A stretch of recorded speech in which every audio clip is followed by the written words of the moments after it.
Et nous revoilà d'attaque ce matin malgré une soirée difficile hier face aux Super Eagles du Nigeria. Courage à nos ambassadeurs, le chemin reste long et les défis nombreux. Mesdames, Messieurs, bonjour et bienvenue sur votre matinale Bonjour le Bénin qui vous réveille et vous informe et vous met en phase avec l'actualité. Au menu ce matin, élection de 2026, clap de fin pour le dépôt de candidature. La première grande étape est désormais derrière nous.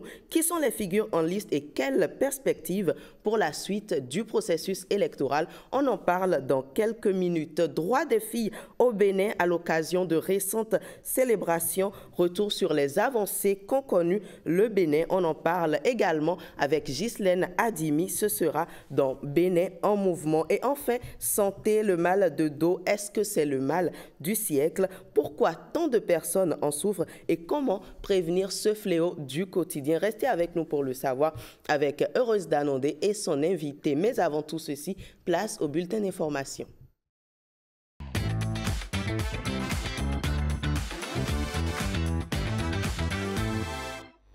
Bonjour génial, Afouda, Moussi Abouka. Moussi Abouka, Afouda. Je prends les deux. Bonjour. Comment allez-vous ce matin? Très bien, vous-même. Ça va très bien, la forme? Très bien. La forme, couleur vous va bien. Merci, pareil, je vous l'ai dit. Hein, comme d'habitude, la victoire, enfin la défaite des Guépards, comment l'avez-vous vécu? Vous voyez ma tête. Non, mais le chemin reste long, comme on l'a dit. On est plein de positivité. C'est vrai qu'on était presque, on y a cru. Oui. Vraiment. Oui. Dommage. Mais c'est pas grave, c'est pas grave. Partie remise. Partie remise. Merci beaucoup. Et on enchaîne tout de suite avec l'actualité. Qu'est-ce que vous nous proposez ce matin? Alors, on parle politique pour démarrer déjà. Mesdames, Messieurs, bonjour. Coup de théâtre à la Commission électorale nationale autonome hier mardi. Eh bien, 4e et dernier jour de dépôt de dossier de candidature à la Sénat. Un binôme presque inédit a officialisé sa participation au scrutin de 2026 et ce, juste avant le duo de candidats du parti FCBE. Victorine Bondé et Edmond Humbo nous en disent plus. Il est environ 11h ce 14 octobre lorsque la Commission électorale nationale autonome accueille le deuxième duo de candidats à l'élection présidentielle de 2026. Prince Anatole Ouinsavi, représentant le mouvement Union nationale de la jeunesse béninoise, accompagné de sa colistière, Bello Agathe. Après les formalités d'usage, notamment le remplissage du dossier et la vérification des pièces fournies, la Sénat leur a délivré le récépissé provisoire confirmant le dépôt de leur candidature. Je suis très heureux, très fier d'avoir déposé mon dossier de candidature. Parce que vous n'êtes pas sans savoir que les élections présidentielles sont d'une importance capitale pour l'avenir d'une nation. Ceci dit, étant jeune, notre engagement est ferme. Quelques heures plus tard, en soirée, l'ambiance change à la Sénat. Les lieux vibrent au son de la fanfare, au rythme des chants et des percussions. C'est le troisième duo de candidats qui fait son entrée. Paul Humpé et Roch Judicaël Rouanou, investis par le parti Foscori pour un Bénin émergent, FCBE. Il n'y aura jamais de petits candidats. Du moment où le dernier mot reviendra au peuple, il n'y a pas à sous-estimer qui que ce soit. Cette procédure de dépôt entamée vendredi dernier prend fin ce soir à minuit. Les candidats encore en attente ont donc quelques heures pour accomplir cette formalité impérative, condition essentielle pour espérer prendre part à la présidentielle. C'est l'annonce qui fait grand bruit sur la scène politique nationale, une désignation qui vient rebattre les cartes à quelques mois du scrutin. Le principal parti d'opposition a enfin dévoilé son duo pour la présidentielle. La désignation s'est déroulée lors d'un conclave tenu au siège national du parti Les Démocrates. Retour sur l'ambiance avec Gloria Oni et François Issou. Des militants attendaient la fumée blanche devant le siège du principal parti de l'opposition. À mesure que le temps passait, à mesure que les ténors du parti faisaient leur aller-retour, l'euphorie grandissait. Un des 28 parrains auraient par voie d'huissier souhaité retirer sa fiche de parrainage. Raison évoquée, le choix qui se dégageait n'est pas, selon lui, celui de la raison. Très vite, l'information sera confirmée. Le président du parti tentera des conciliabules tenus hors de la presse. Rien ne filtre, sinon la seule ténacité du député frondeur qui va plus loin, portant plainte auprès du tribunal de première instance de Cotonou pour confiscation de parrainage. Les tentatives de retour à la raison n'y feront rien. Le député plaignant obtiendra raison auprès de la justice qui enjoint le président du parti de lui restituer sa fiche de parrainage. Auquel cas, la Sénat devrait lui en délivrer une autre. La tension remonte et reste telle jusqu'au petit matin où la délivrance intervient pour les nombreux militants qui ont bravé la nuit.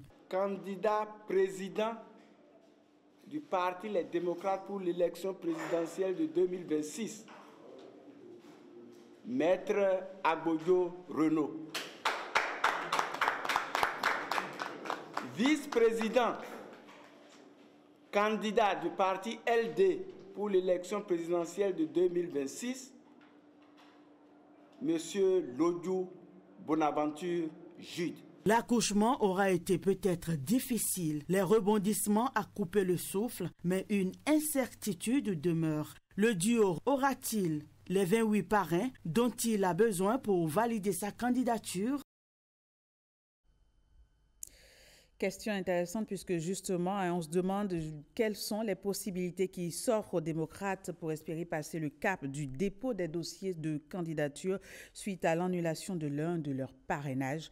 L'analyste politique et expert en question électorale Joël Ataï-Kadegbe nous répond. Il est regrettable que cet incident survienne en ce moment où il n'y a plus beaucoup de marge. On voit deux. Premièrement, la négociation, la conciliation au sein du Parti Les Démocrates, dont le député Sodjinou est en train de vouloir reprendre sa liberté. Mais il n'a pas beaucoup de choix.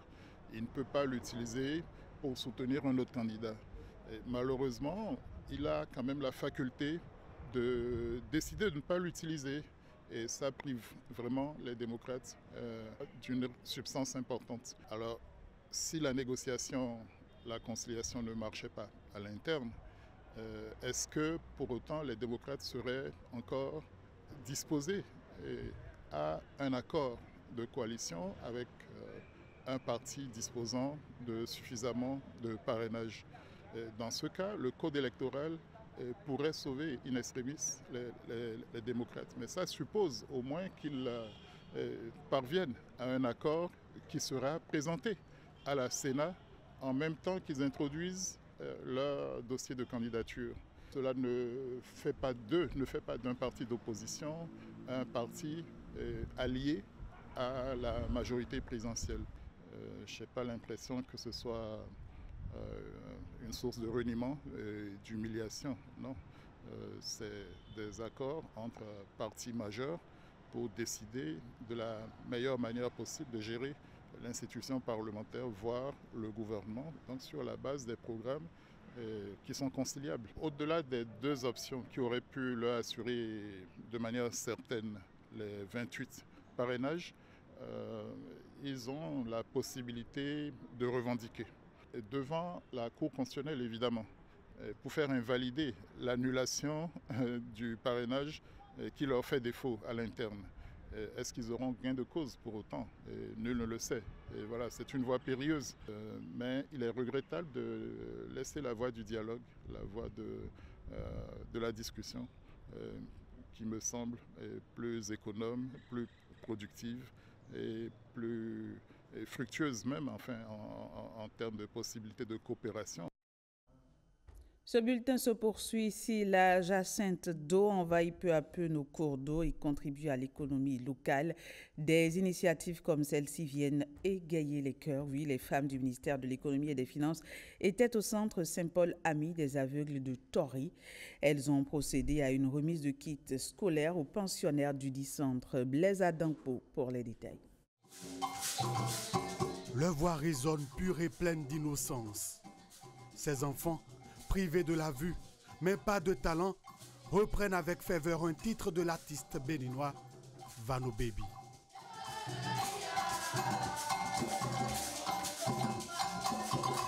Du slam, du chant, de la poésie, autant de talents qui surprennent et émeuvent bien au-delà du handicap. Difficile ici de retenir ces larmes. Certaines femmes de l'amicale du ministère en charge des Finances, les donatrices du jour, n'ont plus caché leurs émotions. Notre prière, c'est que ces enfants réussissent. Touchées par tant de bravoure et de résilience, les femmes de l'amicale du ministère des Finances posent un geste fort de solidarité. Chère maman, merci pour le cadeau. Aux enfants voyants du centre Saint-Paul Amis des aveugles de Tori, elles ont offert des fournitures scolaires et des livres de lecture adaptés. Quant aux enfants non-voyants, ils ont reçu des cahiers en braille, des tablettes, ainsi que des stylos spéciaux. Je dirais que c'est la Providence qui nous a guidés vers ces orphelins.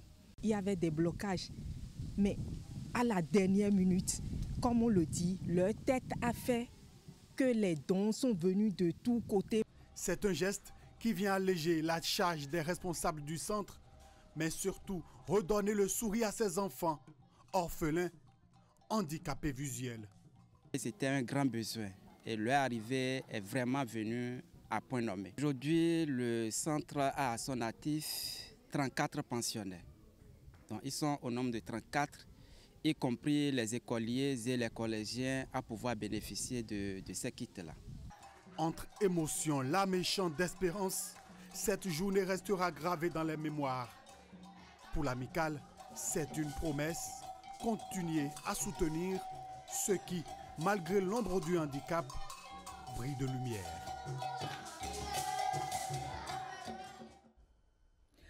On reste avec les membres de l'amicale des femmes du ministère de l'Économie et des Finances qui renforcent leurs liens et capacités pour une solidarité agissante et un professionnalisme plus accru.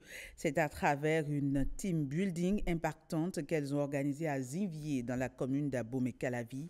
L'initiative qui en est à sa toute première édition cible également leur bien-être social. Saint-Tiche Kengpo. Dans un cadre convivial, les membres de l'amicale des femmes du ministère de l'Économie et des Finances ont multiplié des échanges. Chères sœurs, pourquoi impactante? Parce que ce mot vous ressemble. Parce qu'il incarne la puissance tranquille des femmes qui chaque jour, dans l'ombre ou la lumière, font avancer les choses. Parce qu'il traduit ce que nous sommes réellement. Des femmes qui influencent positivement leur environnement. Ce que vous bâtissez à l'AFMF n'est pas simplement un simple réseau. C'est une force qui transforme, une force qui impacte. Les membres ont alors participé à des ateliers, des exercices pratiques et des mises en situation, autant d'occasions de consolider l'esprit d'équipe et de valoriser la cohésion. On a beaucoup appris aussi par des scènes, des activités, le travail collectif en équipe. La FMF est tournée souvent vers les dons. Cette fois-ci, nous venons à nous-mêmes. Quand on parle de team building, c'est la cohésion d'équipe. Alors, quand on dit ministère de l'Économie et des Finances, il ne faut pas voir que les femmes qui travaillent au ministère des Finances. Il faut voir et les femmes qui travaillent au ministère des Finances et toutes les femmes qui travaillent dans les structures rattachées au ministère des Finances. Avec cette rencontre, les femmes du AFMF entendent affirmer leur rôle moteur au sein de l'administration publique, tout en donnant un visage plus humain et solidaire à leurs actions. Les guépards ont rugi, mais hélas, le cri des super aigles était plus fort. Dira-t-on, le rêve du mondial est désormais loin, loin pour le Bénin et pourtant on y a cru. Mais hélas, face au Nigeria, il y a quelques heures, eh bien, les hommes de Gernot Or n'ont pu arracher leur ticket pour la Coupe du Monde 2026. Dans cet élément que vous allez suivre, Blaise Adampo nous raconte les temps forts d'une rencontre pleine d'espoir pour plus d'un soldé sur un score de 4 buts à 0 en faveur du Nigeria. Si on revient au score, on va passer à 18 points. Pas de Coupe du Monde 2026 aux États-Unis pour les Guépards. Pour leur dernière rencontre des éliminatoires, ils s'inclinent 4-0 face aux Super Eagles du Nigeria. Dans ce derby ouest-africain, le Bénin accueillit à froid dès la 3e minute. Victor Osimhen du pied droit ajuste Marcel Danginou. Les Guépards manquent à la 12e et à la 29e minute d'égaliser. Un manque de réalisme qui coûte cher, puisqu'à la 37e minute, Victor Osimhen s'offre un doublé pour le break. Le buteur nigérian au retour des vestiaires corse l'addition pour les Guépards de la tête à la 51e minute. Sans vraiment rougir dans ce choc, le Bénin va même concéder un 4e but dans le temps additionnel sur un plat du pied droit de Franck Onyeka. Score final de cette rencontre de la 10e journée dans le groupe C. Nigeria 4, Bénin 0. Conséquence, le Bénin termine 3e du groupe C avec 17 points, derrière l'Afrique du Sud 1er avec 18 points et le Nigeria 2e, qualifié pour les barrages. Et voilà qui vient mettre un terme à ce bulletin. Merci de l'avoir suivi, Jennifer. Merci, génial de l'avoir présenté. Vous le savez, depuis quelque temps, on a instauré une habitude et vous restez avec nous. On parle aujourd'hui d'entrepreneuriat. Parce qu'hier, on a parlé du consommation local, mais il faut forcément qu'il y ait des entrepreneurs, des gens qui mettent en avant le Bénin à travers leur production, leur réalisation, etc.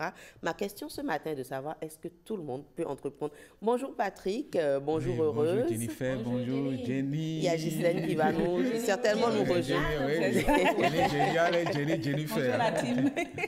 Alors, je commence par vous. Vous le savez, vous êtes toujours à ma droite. Alors, génial, est-ce que tout le monde peut entreprendre?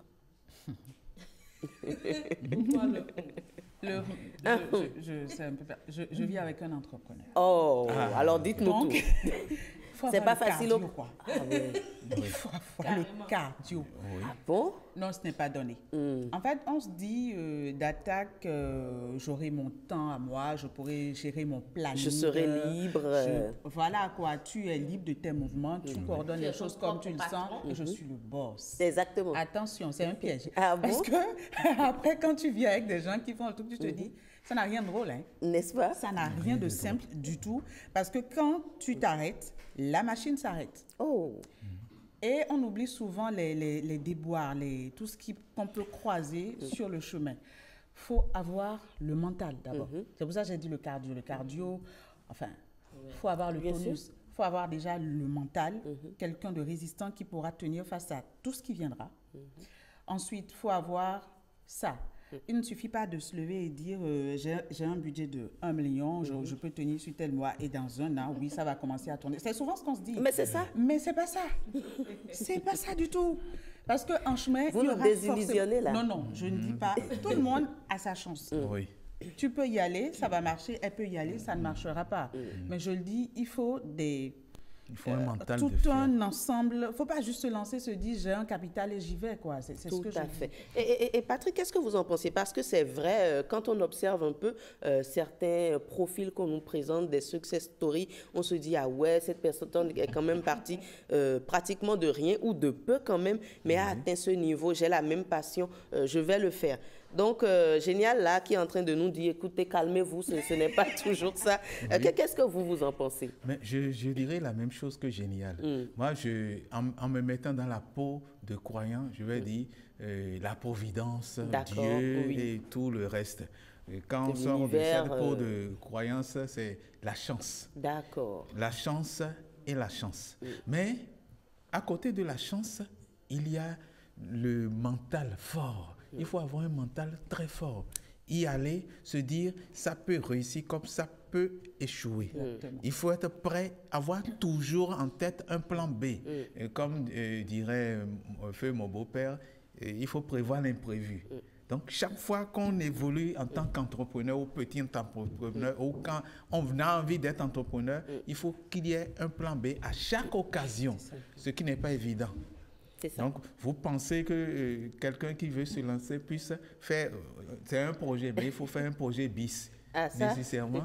C'est possible. Ouais, donc, c'est pour ça que je suis d'accord avec elle. Génial. Il faut être résilient, il faut être... entrepreneur, oui. Alors, Heureuse, quel est votre avis, hein? Donc, c'est pas tout rose. Vous savez, vous le disiez, d'ailleurs, je vous répète, je serai mon propre boss. On s'imagine un peu couché sur son lit. Le soir, l'argent, c'est à quel niveau? Vous, quel est votre avis? Est-ce que tout le monde peut entreprendre? Tout le monde peut entreprendre. N'est-ce pas? Oui, tout le monde peut entreprendre. Il n'est pas question de providence. Encore que l'État met toutes les dispositions en place pour qu'on entreprenne facilement. N'est-ce pas? En tout cas, qu'on crée notre entreprise. Qu'on démarre, en fait. Le démarrage n'est pas encore... Qu'on crée l'entreprise facilement. Il y a eu des agences qui sont créées pour accompagner les entrepreneurs, pour que tout se passe facilement. Mais... Donc, vous encouragez ceux qui ont... Je les encourage, mais dans le même temps, comme mes prédécesseurs l'ont dit, on est en quelque sorte dans la théorie. Lorsqu'on voit tout ce que l'État met en place pour faciliter la tâche, lorsqu'on voit tout ce qu'on nous dit, en fait, en entrepreneuriat, il n'y a pas de suivisme. C'est ça. Là, surtout, il n'y a pas de suivisme. Parce que, comme certains le disent, lorsque vous cherchez à entreprendre, et je l'écoute, je le lis souvent, Ulrich Adjovi, l'un des entrepreneurs, grands entrepreneurs du Bénin, bien sûr. Sur sa page Facebook, surtout, il publie des messages de motivation. Et il dit, je vais le citer, « Avec le temps, j'apprends à ne pas fuir ces moments, mais à plutôt les voir comme un rappel que l'entrepreneuriat n'est pas une ligne droite, que le doute fait partie du chemin et qu'il n'y a pas de lumière sans ombre d'ombre, sans zone d'ombre. L'essentiel est dit dedans. Il n'y a pas de suivisme à faire et surtout, il faut être résilient. Ah oui, les conditions sont réunies en termes théorie, mais dans la pratique, il faut avoir le cardio pour y rester. Je suis particulièrement contente ce matin parce que j'ai l'impression que j'ai des personnes averties. Et justement, vous citez également des personnes averties. Ghislaine Adimi, bonne arrivée. Micro-entrepreneur. Point d'interrogation. On n'ose pas dévoiler des choses ici. Attendez. On est combien sur ce plateau? 4. On est 4. Non, 5. 5. Bon, vous 4 là, quand vous me regardez, moi, j'ai la tête d'une entrepreneur. On a dit micro. Oui. Micro, macro, je ne sais quoi. Moi, je peux entreprendre. Non, je pense que oui. C'est pourquoi je rejoins une partie de ce que Rose a dit tout à l'heure. Bonjour le Bénin. Bonjour. Le cadre entreprise, ça marche. Ça marche. Moi, je me suis investi dans le journalisme, je suis dedans. C'est ce que je peux faire en toute honnêteté. Non. Que chacun reconnaisse son domaine. L'entrepreneuriat, ça marche. Il y a des mesures d'accompagnement. Mais quand tu ne sais pas faire du commerce, c'est pas parce que le faire du commerce à côté de toi, ça marche, que tu vas t'investir dedans. Tout à fait. Non, je suis désolée. Si vous rentrez dans le commerce, alors que vous ne savez pas comment tenir votre comptabilité, vous ne savez pas ce que c'est que la comptabilité, ou que l'entrepreneuriat, c'est aussi c'est une entreprise que vous montez, que vous avez besoin de... chaque secteur a besoin de quelqu'un qui est compétent dans le domaine. C'est-à-dire, parce que j'ai une entreprise, il me faut un comptable, un expert comptable. Il me faut un secrétaire ou je ne sais quoi, ils ont leur langage. Je ne prends pas tout ça et ma soeur veut gérer toutes ces charges. Ça, en fait. C'est beaucoup de choses. Donc, quand vous faites ça, vous allez couler. Ça, moi, je immédiatement. Donc, il faut mieux que... Il n'y a pas de chance à ce niveau. Il faut couler. Il ne s'agit pas d'avoir... faire du suivisme. Maintenant, si je suis expert comptable et quelqu'un a son entreprise et que je peux l'aider, je vais l'aider. Cela ne fait pas de moi l'entrepreneur. Donc, on ne confonde pas les lignes et je pense que si on fait ça, ça va marcher. Donc, moi, Ghislaine, je vous réponds. Je réponds à ma propre question. Je ne suis pas entrepreneur. N'est-ce pas? La tamarinière refuse. Non, ça n'a plus de... Finalement, vous allez dévoiler. Moi, je l'aurais dit de toute façon. De toute façon, je vous l'ai toujours dit. Elle n'est pas entrepreneur. Je ne me suis jamais cachée. Merci beaucoup, chers collègues. C'est toujours un plaisir. Heureuse, les femmes des entrepreneurs, en tout cas, les épouses elles sont à féliciter. Elles sont à vous en savez quelque chose. Quand ça va surtout mal, ce sont elles qui viennent au Merci, secours. merci beaucoup. Elle a quelque chose à nous raconter. Elle a beaucoup de choses à nous raconter. Merci beaucoup, chers collègues. C'est toujours un plaisir de vous avoir pour ces petits moments de discussion quotidien au matin. Alors, je vais prendre congé de Ghislaine, de Génial, et on installe l'invité de Patrick pour événement à la une. C'est tout de suite.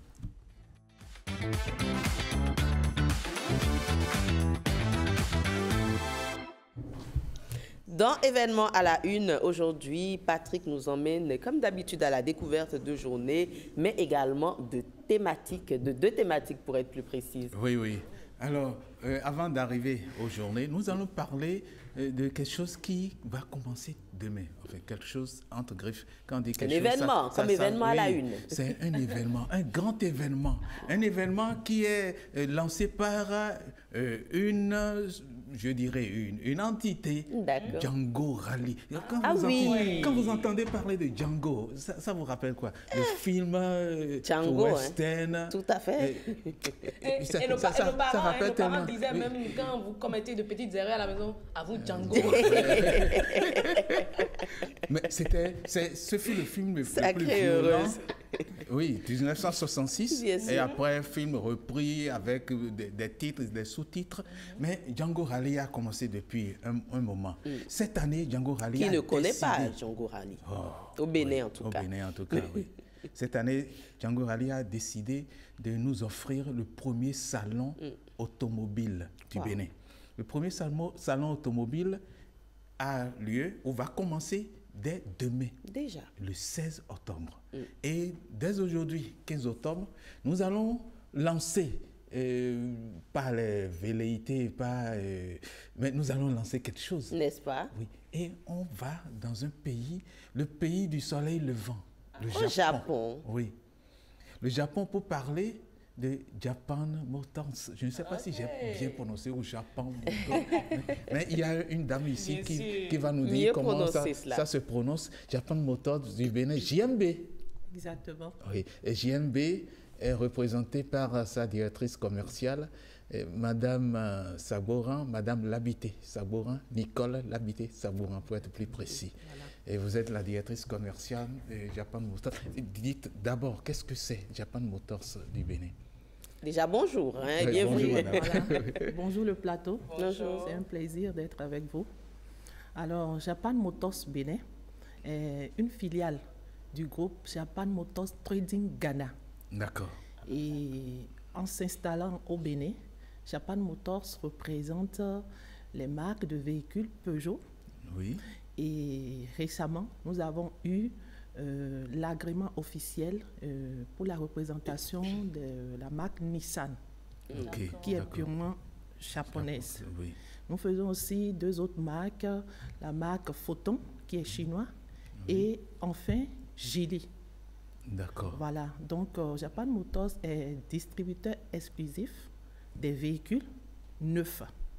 Oui. Pas des véhicules deuxième, troisième, neuvième main. Non, pas du tout. De véhicules exclusifs. C'est pas venu de... Non. Pas venu de, ni déjà occasionné.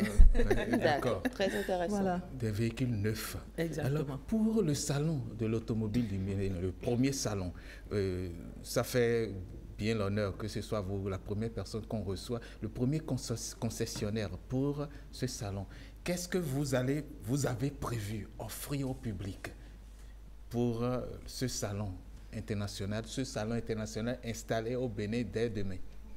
Voilà, donc tel que nous le disons, Japan Motors est un représentant, donc c'est des véhicules que nous représentons, les marques que nous représentons, que nous allons exposer sur ce salon-là. Oui. Voilà, donc nous avons toutes les gammes de véhicules. D'accord. Mais nous allons sélectionner ceux dont on voit que voilà, ça pourrait vraiment servir au public. Oui. C'est ce que nous allons exposer, des berlines, des véhicules 4x4, des pick-up, surtout c'est ce qui est utilisé actuellement et tout. Donc c'est ce que nous allons exposer dans nos différentes marques sur le salon. Et qu'est-ce qui est d'exceptionnel sur vos marques? Prenons par exemple les pick-up. qu'est-ce qui peut attirer le Béninois lambda sur vos pick-up? Est-ce que ce sont des pick-up qui, sur la route, vont traverser le sable, les boues? Ça fait du rallye? Oui, ça fait du rallye. Mais bien sûr, nos pick-up sont purement des moteurs 4x4. D'accord. Donc, pourront vraiment servir sur tous les terrains, affrontent tous les terrains, quelles que soient les difficultés. Nous avons des pick-up double cabine, c'est-à-dire qu'ils peuvent prendre 5 personnes. Et l'arrière aussi, il y a une benne que les gens peuvent utiliser pour transporter un peu de tout, que ce soit les marchandises, les matériels. Quand vous parlez de benne, c'est ce qu'on appelait 404 bâchés. Ah oui, voilà, exactement. Donc, dans la marque Peugeot 404 bâchés, on a maintenant le nouveau modèle de pick-up qui est Peugeot Landtrek. D'accord. Landtrek 4x4, donc qui est déjà beaucoup utilisé par les entreprises, les particuliers, très apprécié, que nous allons encore mettre en exergue. Et là, les gens pourront venir constater du bout du doigt vraiment ce de quoi il s'agit. Et une idée déjà sur le coup, parce que beaucoup vont se dire, on parle de voitures neuves quand même, et est-ce que j'ai les moyens pour? Oui. Nous avons, par exemple, ces pick-up-là, dans différentes marques, commencent à partir de 13 millions. Oh, des pick-up à 13 millions. À 13 millions. Waouh. C'est intéressant. Quand même, et c'est du neuf. Et c'est du neuf. Avec la garantie 3 ans. Super. Aux 100 000 km. Wow. Ah, wow. Voilà. Donc, au lieu d'aller voir les véhicules déjà conduits, déjà utilisés, il vaut mieux vraiment économiser, faire juste un petit effort et prendre un truc neuf où on a vraiment la garantie, le concessionnaire est là, quand il y a n'importe quel souci, on peut se rapprocher et tout. Donc, voilà et puisque justement, vous savez, le facteur prix est un peu indicateur, c'est pour ça que certaines personnes ont des réticences à aller vers tout ce qu'il y a de neuf en termes de véhicules. Est-ce que vous proposez pour toutes, je dirais, pour tous les portefeuilles, malgré au sein de votre salon? Oui, nous avons pour tous les portefeuilles, nous avons des véhicules de moins de 10 millions. Que les gens peuvent également avoir. Oui, avoir. Voilà. D'accord. Bon, ça c'est pour le portefeuille, directement pour l'achat. Mais il y a un autre portefeuille qui intervient. Le prix par rapport à la carburation. Est-ce que ce sont des véhicules qui consomment énormément ou bien il y a des variétés qui peuvent... c'est ça le Béninois lambda. Évidemment. Exactement. D'abord, quand on parle de véhicules neufs, il est à souligner que c'est des moteurs très économiques. D'accord. C'est quand les véhicules sont déjà très usés, les moteurs très usés, que ça consomme. D'accord. Vous voyez un peu. Mais aussi, il y a des catégorisations de moteurs. Quand vous prenez des véhicules simples, des berlines par exemple, ça ne consomme pas. Des véhicules 4x4 jusqu'à un certain niveau, ça ne consomme pas. Mais bon, lorsque vous prenez d'autres gros véhicules avec de gros moteurs, ça consomme un peu. Mais l'avantage est que dès que c'est un véhicule neuf, vous n'avez vraiment pas à vous inquiéter. Oui, nous, nos véhicules en particulier, pour la majorité, la consommation, c'est au plus 6 à 7 litres au 100 km. 100 km pour 6 à 7 litres. Vraiment. Ça, c'est intéressant. Très intéressant. Et j'aimerais rebondir sur la garantie. Vous parliez de 3 ans tout à l'heure. Est-ce que c'est propre à ce modèle-là ou est-ce que ça s'étend à d'autres modèles également? Oui, par exemple, pour la marque Geely dont je parlais, c'est 6 ans. 6 ans 6 ans de garantie pour 200 000 km. Ça, c'est une première. Eh bien, dis donc. Vraiment, c'est une première. 6 ans de garantie. Ça couvre tout le véhicule, le moteur. Dès qu'il y a un petit souci, on peut vous remplacer sans aucun franc. Voilà. Sur 6 ans, hein? Oui, 6 ans. Bah, Patrick, vous n'avez pas envie d'acheter un véhicule, heureuse? Donc, je réfléchis en même temps, quoi. Vraiment, le véhicule, c'est très intéressant. Au moins, j'irai précisément pour voir cette marque-là, à quoi ça ressemble. Absolument. Oui, parce que je crois que c'est une nouvelle marque au Bénin. Oui. Geely. La marque Geely. D'accord. Oui. Rappelez-nous les 4 marques. Il y a Peugeot, Nissan, Photon, oui. Et Geely. D'accord. Voilà. Donc, et Geely, là, précisément, c'est 6 ans de garantie. 6 ans de garantie ou 200 000 km. 200 000 km. Le premier matin. Est-ce qu'il y aura des démos peut-être à l'exposition? Est-ce qu'il y aura de petites démonstrations? Tout à fait. Nous avons prévu ça. Par exemple, le véhicule de la marque Geely, on a un modèle exclusivement qui est là, disponible au public, qui peut faire des essais, qui peut faire des tours. Et surtout, sur ce modèle, ça a cette fonction avancée, ça peut garer tout seul sur un parking. Ah oui. Waouh! Je vous assure. C'est un véhicule hautement électrique. Justement, je voulais en venir là. Est-ce qu'avec l'évolution de l'intelligence artificielle, ce sont des véhicules qui sont d'un standing assez bien par rapport à l'électronique? Est-ce que ce sont des véhicules qui peuvent faire rêver toute personne qui a envie d'avoir des gadgets? Exactement. Avec l'évolution de la technologie, tous les fabricants de véhicules sont vraiment en train de faire des exploits. Et par exemple, tel que je dis, au niveau de ce véhicule, vous avez le garage automatique. Vous avez par exemple, dès que vous êtes dans la circulation, quand il y a des véhicules proches de vous, ça signale systématiquement. Vous avez la vue panoramique directement par satellite du véhicule. Ça se projette sur l'écran, que ce soit ceux qui sont à l'arrière, ceux qui sont de côté latéral, devant. Vous voyez tout ce qui se passe autour de vous, ce qui vraiment vous sécurise dans votre véhicule, parce que ce n'est pas évident avec plein de motos autour de nous, tout ça là, ça nous avertit. En tout cas, bienvenue James Bond. Alors Patrick. Je ne finirai pas sans rappeler que il y a un souci actuellement par rapport à la pollution. Est-ce que vos véhicules ont prévu lutter contre la pollution pour qu'il n'y ait pas trop de fumée qui... Ah oui, parce que c'est un combat également qui se mène actuellement. Oui, exactement. Ces véhicules, selon chaque fabricant et les continents, ils respectent vraiment les normes de pollution actuelles qui a vraiment en vigueur. Super.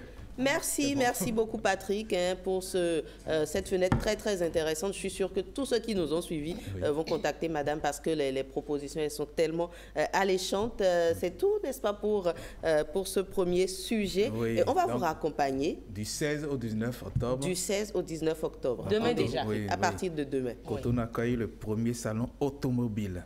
Et c'est sur l'esplanade de l'Amazone. On s'y rend tous à partir de demain. De à quelle heure déjà on peut je être crois sur que le les stand organisateurs ont prévu déjà à 9h. D'accord. Tous les véhicules seront exposés. Vraiment, vous aurez de quoi nourrir les yeux. Et je pense que prévoyez vos chéquiers. N'est-ce pas? Ou bien, si vous pouvez amener de l'argent en espèces, parce que c'est un lieu sécurisé, vous n'avez pas à vous inquiéter. Il n'y a pas de problème. Merci. Surtout, j'attends les dames. Ne vous en faites pas. Que ce soit pour se nourrir l'œil, les yeux ou pas, on sera là. Partir avec en même temps. Pourquoi pas.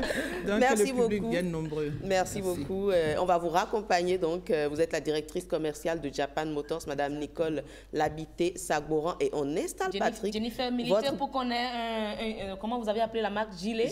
Gili, bonjour le Bénin. Oui. Quand même. Oui. Heureuse, je vous fais ambassadrice. Il n'y a pas de problème. Je vais patienter dès que vous finissez. J'ai amené un modèle. N'est-ce pas? Vous pouvez visiter. Vous pouvez faire une démonstration déjà avant de venir là-bas demain avec votre chèque. N'est-ce pas? Il n'y a pas de problème. Merci beaucoup. On vous raccompagne alors et on installe votre prochain invité, Patrick. Mais vous vouliez également nous parler de journée. Oui, je voudrais vous parler de journée. Et ça commence aujourd'hui, on est le 15 octobre. Avant d'aller sur les journées directement, je voudrais rappeler quoi? Que le 21 décembre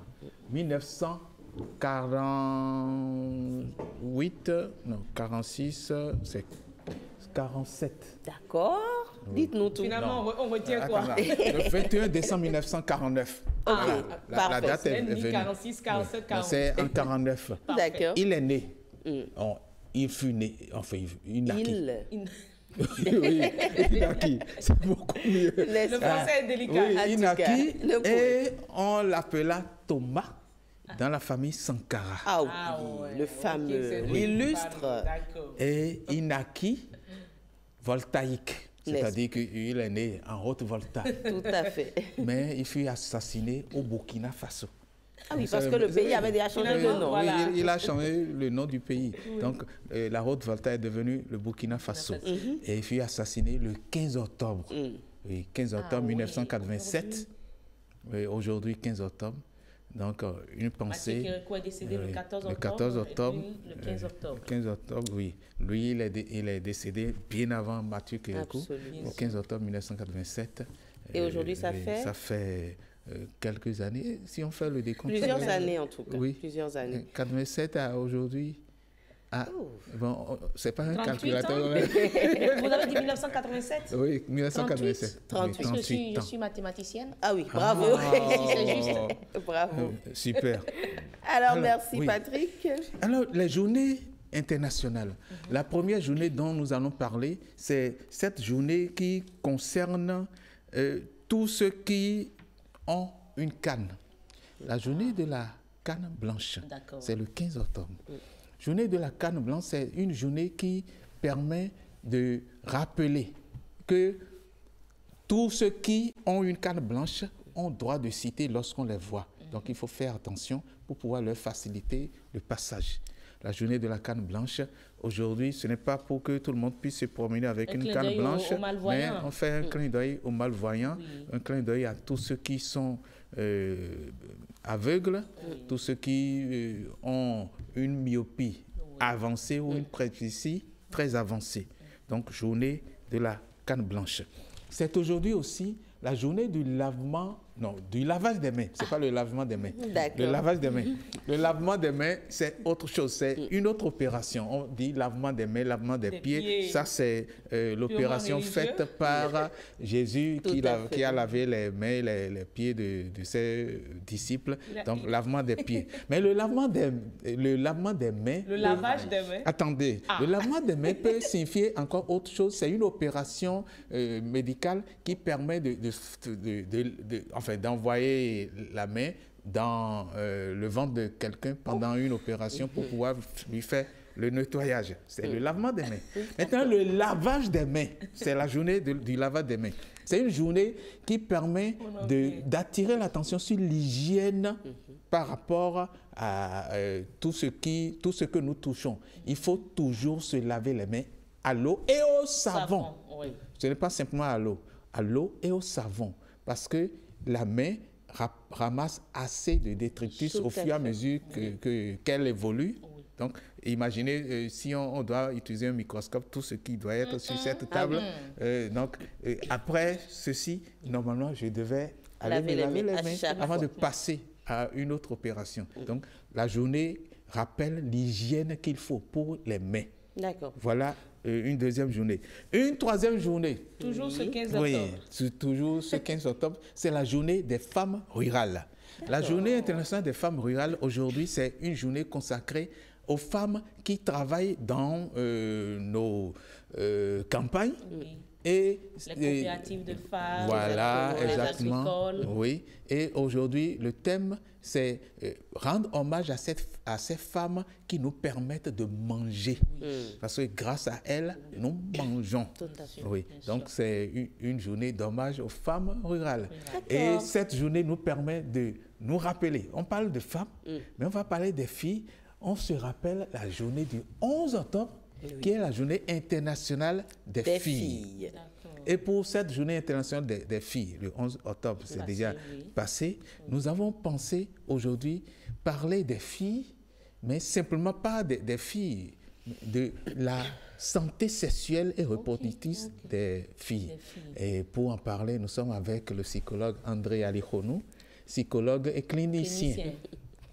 Bonjour. Bonjour, monsieur Alihonou. Bienvenue sur votre plateau. Merci. Alors, lorsqu'on parle de la santé sexuelle par rapport aux filles, qu'est-ce qu'il faut retenir? Santé sexuelle et reproductive, de but en blanc. Donc, merci d'abord pour la question, parce que le sujet reste d'actualité, de génération en génération. Quand on parle de santé sexuelle et reproductive, il faut penser tout de suite à la santé de façon générale, de façon globale, mais à cette santé qui permet à l'individu de vaquer à ses occupations, de faire ce qui est normal à faire, mais de façon quotidienne. Mais il faut ajouter l'aspect reproduction. Donc, on parle de personnes ou d'individus qui sont en âge de se reproduire. D'accord. Maintenant, il faut une éducation à cette santé. Éducation à la santé sexuelle et reproductive. Et vous êtes spécialiste de l'éducation, c'est justement pour ça que nous allons en parler. Et pourquoi on doit éduquer à la santé sexuelle et à la santé reproductive? Oui, parce que la santé sexuelle et reproductive, d'abord, fait appel. La santé sexuelle et la santé mentale sont étroitement liées. D'accord. Et quand on parle de santé sexuelle, il ne faut pas entendre rapport sexuel. Parce que souvent, on est orienté vers... Focus, on parle de rapport sexuel, on parle de sexe, on parle de... Non, ce n'est pas de ça. Ce n'est pas de ça qu'il s'agit.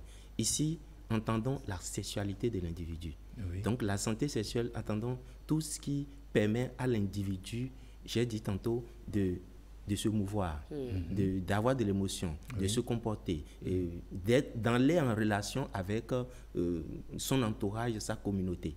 Et donc, quand on parle de ça maintenant, il y a la question des droits sexuels de l'individu. J'ai droit à une certaine autonomie, à une certaine sécurité, à une certaine confidence sexuelle. Et ça concerne les personnes en âge de procréer. C'est-à-dire, si je vais aller un peu plus bas, je vais parler des préadolescents jusqu'à la fin.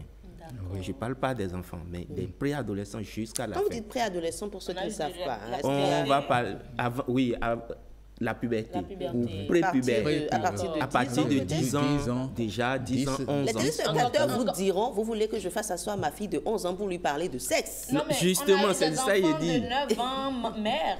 Non, c'est ce que j'ai dit. Il ne faut pas penser que parler de santé sexuelle avec ton enfant, c'est parler de sexe, c'est parler de sexualité. Qu'est-ce qui lui permet de relations humaines, de valeur à vendre en tant qu'individu? Qui es-tu? En français, c'est... Parce qu'on a parlé de la semaine dernière de l'hygiène menstruelle. Je crois que ça c'est inclus aussi. Je fais asseoir mon garçon, ma fille, je lui dis quoi? De façon simple, vous faites asseoir votre enfant.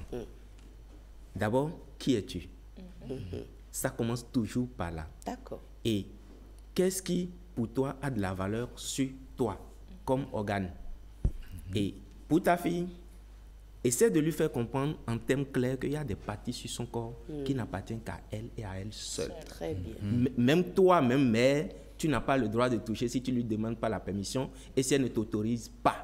Très important. Et son père n'a pas le droit, par exemple, à un simple terre à terre, de lui faire un bisou sur la bouche. D'accord. Parce que ça commence comme ça. Papa m'a fait, j'accepte tout papa, et puis c'était pour grand frère, et puis c'était pour oncle. C'est ça. Et donc, papa touche mes seins, mon grand frère peut toucher mes seins, et mon oncle peut toucher mes fesses. Donc, quand vous habituez, vous ne tenez pas ce langage, par exemple, à cet enfant, et pourquoi est-ce que ces parties-là sont pour toi? Et ça, il faut pouvoir expliquer à l'enfant. Maintenant, quand vous lui expliquez, et comment est-ce que tu vas pouvoir entretenir ces parties-là? Comment tu vas entretenir ton corps? Donc, quand tu es en ville, d'abord, c'est ce qu'on voit, le physique. Mais derrière ce physique, ça doit porter des valeurs. Et ces valeurs-là se construisent, s'entretiennent dans un environnement. Donc, tu vas cohabiter, tu vas interagir avec des gens. Il y a une manière de parler, il y a une manière de se comporter, il y a une manière de réagir. Et pour pouvoir te vendre encore plus, pour avoir plus de la valeur, il va falloir que tu aies un emploi, il va falloir que tu fasses... Tout ça on crée dans de la sexualité, la santé sexuelle. On ne parle pas de sexe. Le rapport sexuel, ce n'est que, j'ai envie de dire, c'est tellement petit, mais on ne le sait pas toujours. On met ça devant et on essaie de cacher tout le reste avec. J'ai envie de dire, c'est même le sommet, j'ai envie de dire le sommet de l'iceberg. C'est même pas la partie visible. Donc, il faudrait qu'on revienne sur ça. Donc, parler des droits aux enfants. C'est le doigt qui cache le visage. Tout à fait. Exactement. Donc, quelque part, on refuse de voir tout ce qu'il y a derrière et on ne voit que ce doigt. Donc, il faut éviter cela. En cette journée spéciale, c'est le langage qu'il faut... Arrêtons de nous focaliser sur nous avions en tant que femmes, nous avions droit à... C'est-à-dire, c'est comme si on vend nos vulnérabilités. Non. Éduquons plutôt à cultiver des valeurs, à ce que la fille, le garçon aussi, puisse savoir que mon interlocuteur a de la valeur et cette valeur, je dois aussi pouvoir la reconnaître et moi aussi j'ai de la valeur et je dois donc... Le respect de la femme commence à la maison. Et commence par la femme elle-même. C'est-à-dire... J'ai bien envie de vous ovationner, là. On n'attend pas que l'enfant ait 10 ans en âge de procréer pour commencer par l'éduquer. C'est l'âge à l'en venir. Il faut commencer très tôt. Et ça n'a pas d'âge. Oui, mais là, ça veut dire que, enfin, cela signifie que les parents doivent s'éduquer déjà eux-mêmes pour savoir qu'il y a certaines choses, enfin, certains gestes à ne pas faire. Parce que vous avez attiré l'attention sur un fait. Les bisous sur la bouche. Certains ne le savent pas. C'est vite arrivé, hein? Oui. Surtout les mères avec leurs petits garçons. Ah oui, les mères avec leurs petits garçons. Et les filles avec leur papa. Oui, donc, bien sûr. Ce sont des gestes, des gestes à éviter, bisous sur la bouche, et les mains qui se baladent, parce que certains sont tellement habitués, il y a des hommes qui sont habitués à envoyer les mains n'importe où sur le corps des filles ou femmes. Donc, il faut que ces parents puissent s'auto-éduquer déjà d'abord. Ah oui, très important. Quand vous parlez de cette éducation, je voudrais demander, lorsqu'on commence par parler aux enfants, est-ce qu'il n'y a pas des limites à ne pas franchir? Est-ce qu'il n'y a pas des propos à ne pas tenir? Oui, il y a tellement de limites, il y a tellement de garde-fous, mais ce ne sont pas des limites standards. Je ne veux pas me mettre à vous dire maintenant, il ne faut pas faire ci, il ne faut pas faire ça, il ne faut pas faire ci. Ça dépend surtout de la maturité de votre enfant. Même le langage que vous allez employer. Oui. Si l'enfant a une certaine maturité, j'ai envie de dire lexique, comprend certains mots, allez-y sur ces mots. Ce qu'il faut surtout éviter de faire, c'est de mentir. D'accord. C'est de mentir parce que l'enfant vous voit et l'enfant sait. Et donc, quand vous parlez de responsabilité de parents, responsabilité parentale, oui, parce que ça fait partie de la santé sexuelle et reproductive. Ça fait partie de l'éducation. Parce qu'on parle de reproduction. L'enfant est appelé demain à être parent.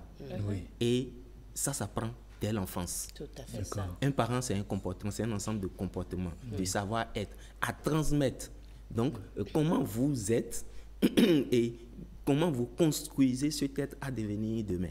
Et c'est de ça qu'il s'agit. Donc déjà, ma responsabilité sera de montrer à mon enfant comment est-ce qu'on est responsable en tant que parent. On tient à tenir ses promesses. Moi, je dirais... Merci. Heureusement, nous sommes à la fin du plateau. Un enfant sexuellement bien éduqué, je vais encore un homme qui ne balade pas ses mains partout.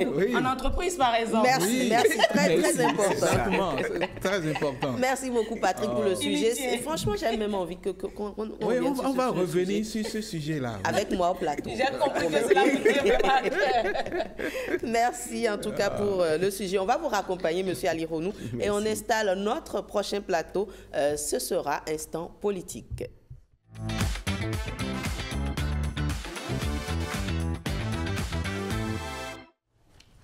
On l'annonçait en début d'émission, désormais, les rideaux se referment sur la phase de dépôt des candidatures pour les élections de 2026. La Commission électorale nationale autonome boucle ainsi une étape cruciale du processus électoral, mais entre ambition affichée, stratégie politique et enjeux institutionnels. Quel enseignement tirer de cette première phase? On en parle avec un analyste politique, Joël Ataï-Guédégbé, que j'ai le plaisir de recevoir sur ce plateau. Bonjour et bienvenue. Bonjour, Mme Sativi. Merci d'avoir accepté notre invitation. Ouais, c'est un plaisir. Alors, le dépôt des dossiers de candidature pour les élections, je le disais, de 2026 a pris fin il y a quelques heures seulement. Dites-nous déjà vos impressions. Mes impressions, c'est qu'on ne change pas dans nos habitudes en matière de dépôt de candidature. On attend la dernière minute. N'est-ce pas? Bien qu'il y ait moins de candidatures en jeu, bon, tant mieux pour la Sénat qui, peu ou prou, n'a pas été débordée. Voilà, donc ça c'est la première remarque. Et puis, la Sénat joue apparemment son rôle d'accompagnement, de conseil, sans outrance, mais dans la justesse. Et c'est déjà heureux que dans l'ensemble, en tant qu'organe de gestion des élections, elle s'acquitte avec civilité de sa mission. Maintenant, il reste les autres parties prenantes. Absolument. Le fameux candidat est parti. Voilà. Tout à fait. Il y a eu un substantiel renouvellement en dehors de Mme Talata, qui est peut-être d'un certain âge. Voilà, qui représente peut-être une certaine classe également. Absolument, oui. Il faut tenir compte de la diversité. Les jeunes ont beau être majoritaires, ils ne sont pas tout le pays. Donc, et justement, parlons de jeunes, on a accordé une place de choix à la jeunesse pardon, sur les différentes listes. Qu'est-ce que cela peut apporter de positif selon vous? Non, c'est clair qu'il y a un petit déclic là, oui, qui donne l'impression, qui devrait quand même amener d'autres jeunes à se dire qu'après tout, voilà, il n'y a pas de mystification autour de ça. Comme on dit, aux âmes bien nées, la valeur n'attend point le nombre des années. Et maintenant, il ne faut pas faire du jeunisme non plus. C'est à ceux-là de démontrer que substantiellement, voilà, ils font l'affaire. N'est-ce pas? Mais je pense que s'ils ont été distingués et retenus dans leurs différentes familles politiques, c'est bien qu'ils ont pu faire quand même quelque part la preuve de leur potentialité. C'est finalement est-ce que cela aura un impact? Ben, ça dépend on peut être jeune physiquement en âge et puis vieux dans la tête. Et complètement, excusez l'expression, con. C'est pas synonyme non plus. Maintenant, c'est à chacun de se moderniser, d'actualiser son logiciel, de se tenir à l'écoute de l'ensemble des différents segments de notre société. C'est ensemble que nous formons une nation, enfin d'abord une société, si possible une nation au plan politique. D'accord. Et il y a également, vous parliez de femmes tout à l'heure, de Talata, il y a également certains qui fustigent l'absence de femmes sur certaines listes. Est-ce que cela est prioritaire? Ah, si vous posez la question comme ça, j'ai presque envie de vous dire que ce n'est pas forcément ça. Non, ben, c'est peut-être que les femmes ne se sont... On a déjà eu des femmes candidates à la présidentielle. Bien sûr. Au Bénin. Maître Marie-Lise Bouedo, Mme Célestine Zanou notamment, voire Mme Abosaga. D'ailleurs, on l'a signalé hier. Maintenant, je ne sais pas de quel parrainage elle est munie, tout comme un autre duo, mais ça, c'est une autre affaire. Non, il faut qu'on milite pour davantage de présence féminine et jeune dans toutes les sphères de la vie publique. D'accord. Oui, ça, il n'y a pas de débat. Il ne saurait plus y avoir de débat. Ailleurs, c'est presque du 50% en zinzin chez nous. Je crois qu'on n'en est même pas encore à 30%.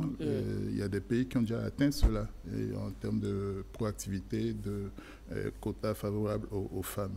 Mais quand on dit les femmes, il faut penser toujours aux jeunes.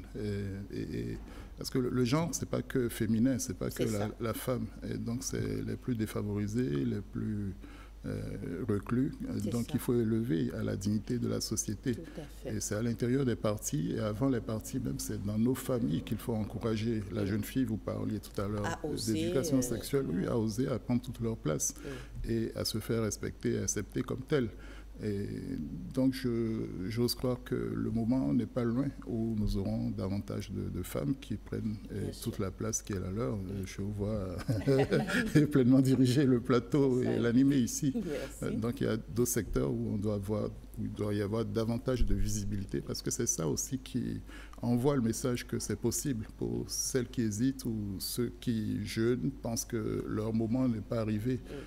Voilà, il ne s'agit pas de chasser les vieux, de chasser les hommes, mais c'est une complémentarité. De l'ancienne corde on tisse la nouvelle. Tout à fait, et surtout dans la diversité, je vous en prie. Oui, je veux bien savoir, est-ce que les hommes sont prêts, politiquement parlant, à accorder cette place-là? Je sais que le gouvernement en place fait beaucoup en matière de tests et lois, en matière de dispositions pratiques. Absolument, parce que notre société nos hommes sont prêts à nous accompagner? Patriarcale parfois. Définitivement, on ne l'est pas encore. D'accord. Je préfère... enfin, je ne vous fais pas un dessin. Oui, sinon on serait déjà bien loin.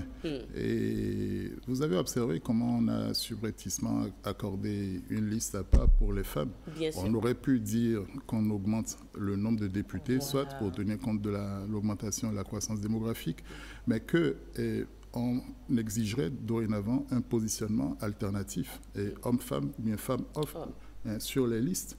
Et ça aurait été un acte volontaire et ouvert. Mais quand vous dites ça, on va vous dire oui, c'est de la même façon que quand vous exigez l'opposition, enfin vous voulez à tout prix fabriquer même l'opposition dans les villages. Va-t-on dire qu'on veut fabriquer la femme partout, bien les jeunes partout? C'est une question de bon sens, d'ouverture. On se sert quand même énormément des femmes et des jeunes dans le processus électoral. malheureusement un peu comme bétail électoral et pour les tâches pas secondaires, elles sont substantielles. Donc c'est une question de valorisation d'options. Mais de plus en plus, quand même, il faut noter qu'il y a eu des avancées en matière de protection de la femme. Tout à fait. Surtout, comme on le disait, et vous le disiez tout à l'heure, des jeunes ont été mis sur la liste. Peut-être que ça enclenche quelque chose de différent. C'est un signal. On l'a eu indirectement également. Avec feu le président Kérékou, on parlait des 10 ans de son décès. Bien sûr. Il n'a pas manqué d'avoir des jeunes autour de lui. Exactement. Maintenant, est-ce que tous ces jeunes-là ont mérité et cette confiance-là? Voyez-vous? Question importante. Et que pensez-vous de la jeunesse d'aujourd'hui, celle qui est beaucoup plus dans le secteur, dans la politique? Est-ce que c'est une jeunesse vraiment consciente du poids ou de la charge? Je me méfie des généralisations, mais nous observons beaucoup cette jeunesse à l'œuvre sur les réseaux sociaux. C'est la génération clavier qui est assez irresponsable. Ah oh là là! Et par ce qui circule. Les jeunes ne seront pas d'accord. Non, d'ailleurs, est-ce que c'est forcément les jeunes d'ailleurs? En tout cas, ceux qui derrière les claviers s'agitent, se déresponsabilisent beaucoup, n'assument pas sérieusement leurs responsabilités, ne sont même pas prêts à en répondre le cas échéant. Même si parfois il faut se méfier également du caractère un peu trop répressif du code du numérique chez nous. Mais ce n'est pas une raison pour qu'on prône la licence, qu'on prône le libertinage. Mais il y a des jeunes qui donnent envie d'être avec eux, même d'être sous leurs ordres, parce que, ma foi, ils sont travailleurs, ils sont courtois, ils sont géniaux, ils sont... voilà, en tout, ils donnent envie d'être avec eux et de mieux les comprendre d'ailleurs. Et l'autre chose également, M. Ataï Guédégbé, c'est lors du dépôt des dossiers, autre facteur qu'on a remarqué, c'est un soutien, un fort soutien au niveau des deux camps. Il y a eu des sorties, il y a eu je dirais même des marches, que ce soit dans le camp de l'opposition ou de la mouvance. Donc, est-ce qu'on peut dire que tous les deux camps sont très plébiscités? Non, ne tirons pas cette conclusion-là, mais observons simplement que chacun... c'est ce qu'on a vu. Oui, mais dans ce qu'on voit, on peut l'interpréter de différentes manières. D'accord. Et c'est vrai, chacun veut envoyer le message qu'il est bien entouré, qu'il n'est pas seul.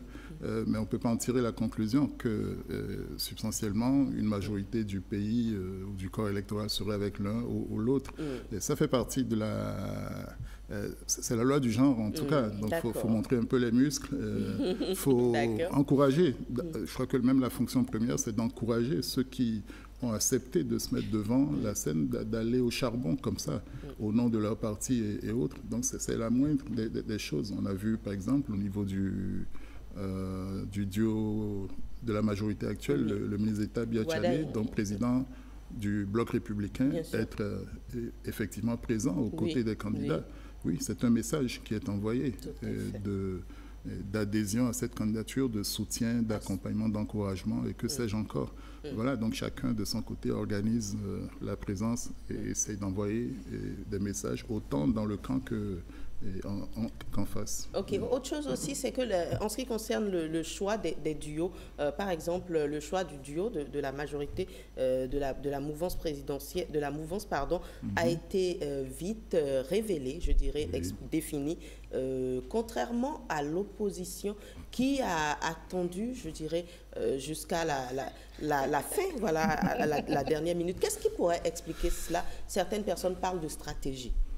Forcément, il y a la part de stratégie où on va présenter les choses comme telles pour camoufler parfois des errements, des difficultés.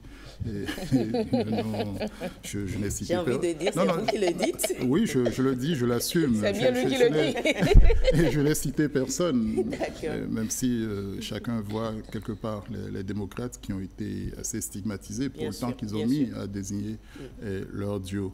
Mais c'est leur droit le plus naturel, l'essentiel, et qu'ils ne se prévalent pas de leur turpitude. Et voilà, et même avant ça, en deçà de ça, pour les autres processus électoraux, les gens ont toujours le don de s'amener à 0 heure moins quelques minutes. Donc c'est pas forcément nouveau, c'est pas le fait d'un camp plutôt qu'un autre. On pouvait s'attendre à ce que le camp de l'opposition pu se mettre en ordre et bien plus tôt. Bon, ça n'a pas été le cas, mais par contre, il faut leur rendre justice également d'avoir pu éditer et publier quelques règles qui donnent à comprendre comment leur processus devait être autant pour leurs militants que pour ceux qui sont sympathisants ou même tous ceux qui sont observateurs de l'extérieur. On ne peut pas forcément en dire autant du camp présidentiel, de la majorité. Là, les choses ont été vite. Apparemment, il y a une belle unité, enfin une unité assez élargie, quoiqu'il y ait eu quelques voix dissonantes. Et c'est quand même la réalité des choses. Et où est-ce qu'il n'y a pas de ressentiment, même dans les familles les plus unies? Il est rare qu'on s'enthousiasme d'avoir été délaissé plutôt que un autre frère ou une autre sœur. Donc c'est humain, c'est encore plus le genre des sociétés, des organisations, de la vie organisationnelle. Il faut apprendre à accepter ça, même à accepter les différences et le conflit à l'intérieur de toute famille. Donc c'est pas un drame encore. D'accord. Restons justement sur ce moment, que je dirais, la désignation dans le camp de la mouvance qui a été suivie d'une investiture. Il y avait toute une unité.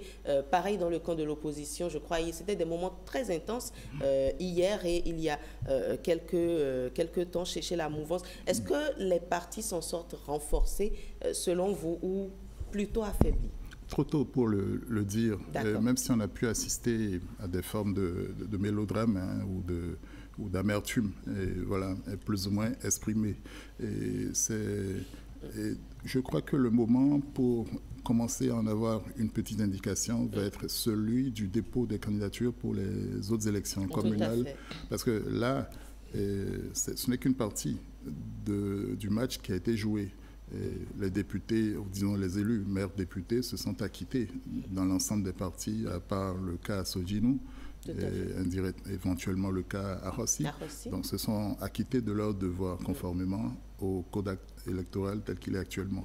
Mais la contrepartie attendue pour ceux qui voudraient au moins se succéder, enfin continuer, c'est au moins d'être positionnés et positionnés favorablement.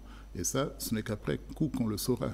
S'ils ont été justement récompensés de leur discipline, de leur dévouement, entre guillemets. Donc, rien n'est tout à fait gratuit, même si on parle beaucoup d'engagement, de don de soi. Mais ça peut être un soutien, je dirais, du cœur, hein, parce qu'on sent que l'autre... Voilà, Ça peut... Non, il y a de tout. Il y a le dépit. Vous n'avez pas le choix.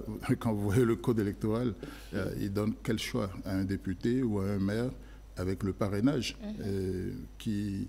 avec non seulement la jurisprudence de la Cour constitutionnelle, mais déjà le texte lui-même, la lettre, vous avez on dit que vous n'avez que la liberté de soutenir, de suivre le choix de votre parti avec votre parrainage. Oui, puisque ce sont les textes. Voilà, effectivement. Et parlant même de c'est ça. Et c'est vrai qu'on ne le dit pas, mais en filigrane, vous avez également, Dieu merci, cette liberté et de ne pas le faire. Mais pour autant, vous ne pouvez pas prendre ce parrainage et aller ailleurs. Tout à fait. Et voilà, vous pouvez le garder chez vous, on vous a suivi dans le bulletin d'information ce matin à propos de la situation actuelle avec les démocrates. Quelle pourrait être la suite face à une telle situation aujourd'hui? Je voyais à peu près 3-4 figures en interne. Et oui, il ne faut jamais méconnaître les voies du dialogue, de la conciliation. J'avais espéré, penser qu'ils avaient des commissions, des cadres de conciliation, au moins pour... il arrive qu'on ne se comprenne pas. Et il y a eu beaucoup d'autres situations dont on n'a pas eu connaissance. Donc il y avait cette possibilité de la réconciliation à l'interne pour ramener M. Sodjinou à composer avec la direction du parti. Il y avait également que, au niveau du code électoral, il y avait une possibilité d'aller chercher d'autres parrainages ailleurs, avec ceux qui pouvaient en offrir. Mais la condition, c'était d'en passer par un accord de gouvernance. Et je crois que c'est l'article 142 nouveau du code électoral qui dit que, entre autres conditions, pour être candidat, vous pouvez l'être même dans le cadre d'un accord entre des partis donnés. Vous pouvez donc récupérer des parrainages d'un autre parti. Donc on peut avoir deux partis en accord de gouvernance qui ont chacun leur candidat et donc chacun ses parrainages. pour le les cas 10 de candidats. FCBE aujourd'hui. Bon, et voilà, parfait. Voilà. Donc, les démocrates pouvaient suivre cette voie-là, éventuellement. Et ça ne fait pas de voix un parti qui fusionne, qui disparaît, entre autres choses. Mais il fallait quand même l'avoir amené au moment du dépôt des signatures. Donc je pense que cette voie s'éteint, disparaît. Et la troisième, c'est celle du contentieux. Et j'ai l'impression que c'est ce qui a été annoncé par Maître Agbodjo hier, ou en tout cas, c'est la position du Parti Les Démocrates. Donc on attend que le juge constitutionnel également nous situe davantage sur sa plénitude de compétences en la matière ou non. Nous ne sommes pas pratiquement à la fin, mais je ne vais pas vous laisser partir sans... Je suis votre otage. Quels sont les défis qui attendent la Sénat et la Cour constitutionnelle dans les tout prochains jours, très rapidement? Non, c'est des défis de crédibilité. Et pour moi, il faut que ces organes de gestion des élections rassurent par-dessus tous les moyens, mettent tout en œuvre pour démontrer leur impartialité. Et donc, le faisant, je crois que leur contribution serait énorme au processus électoral. Ça participerait de l'apaisement, donc de la confiance qu'on se doit mutuellement. Parce qu'il faut arrêter de se méfier, d'accuser à tout va. Mais en partie, ces organes ont un grand rôle. Il faut expliciter les procédures, les choix, les décisions. Et j'espère, enfin, jusqu'à présent, dans l'ensemble, particulièrement s'agissant de la Sénat et de sa direction générale des élections, il me semble que la route suivie est intéressante. Je ne manquerai pas de mentionner malgré tout l'ANIP, qui est en train de nous ôter de quelques soucis. On ne parle plus de la liste électorale, ça semble une chose entendue et sous la maîtrise. Donc, espérons que la suite du processus soit à peu près de cet acabit. Merci voilà. Beaucoup, M. Joël Ataï-Guédégbé. C'est un plaisir de vous avoir, analyste politique sur ce sujet. On décortiquait justement le dépôt de candidature qui a été clôturé hier. On va vous raccompagner. On marque une courte pause, mesdames, messieurs, et on revient pour le plateau santé.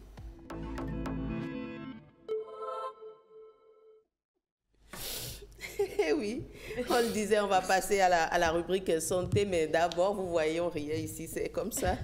Elle nous fait bien rire souvent. Ghislaine, vous êtes sur le plateau. Pourquoi vous m'accusez? Mais puisque les téléspectateurs moi, je n'ai encore rien dit. Je m'explique, je me justifie. Moi, je n'ai encore rien dit. Elle me voit commencer à rire. Maintenant, tout à l'heure, je vous dirai pourquoi elle rit. Pourquoi on riait? Parce que ce n'était pas de ma faute. Moi, j'ai encore rien dit. J'ai juste dit que j'ai eu une question. Jennifer, introduisez juste. On introduit alors la rubrique Instant Santé. On reçoit Heureuse et son invité.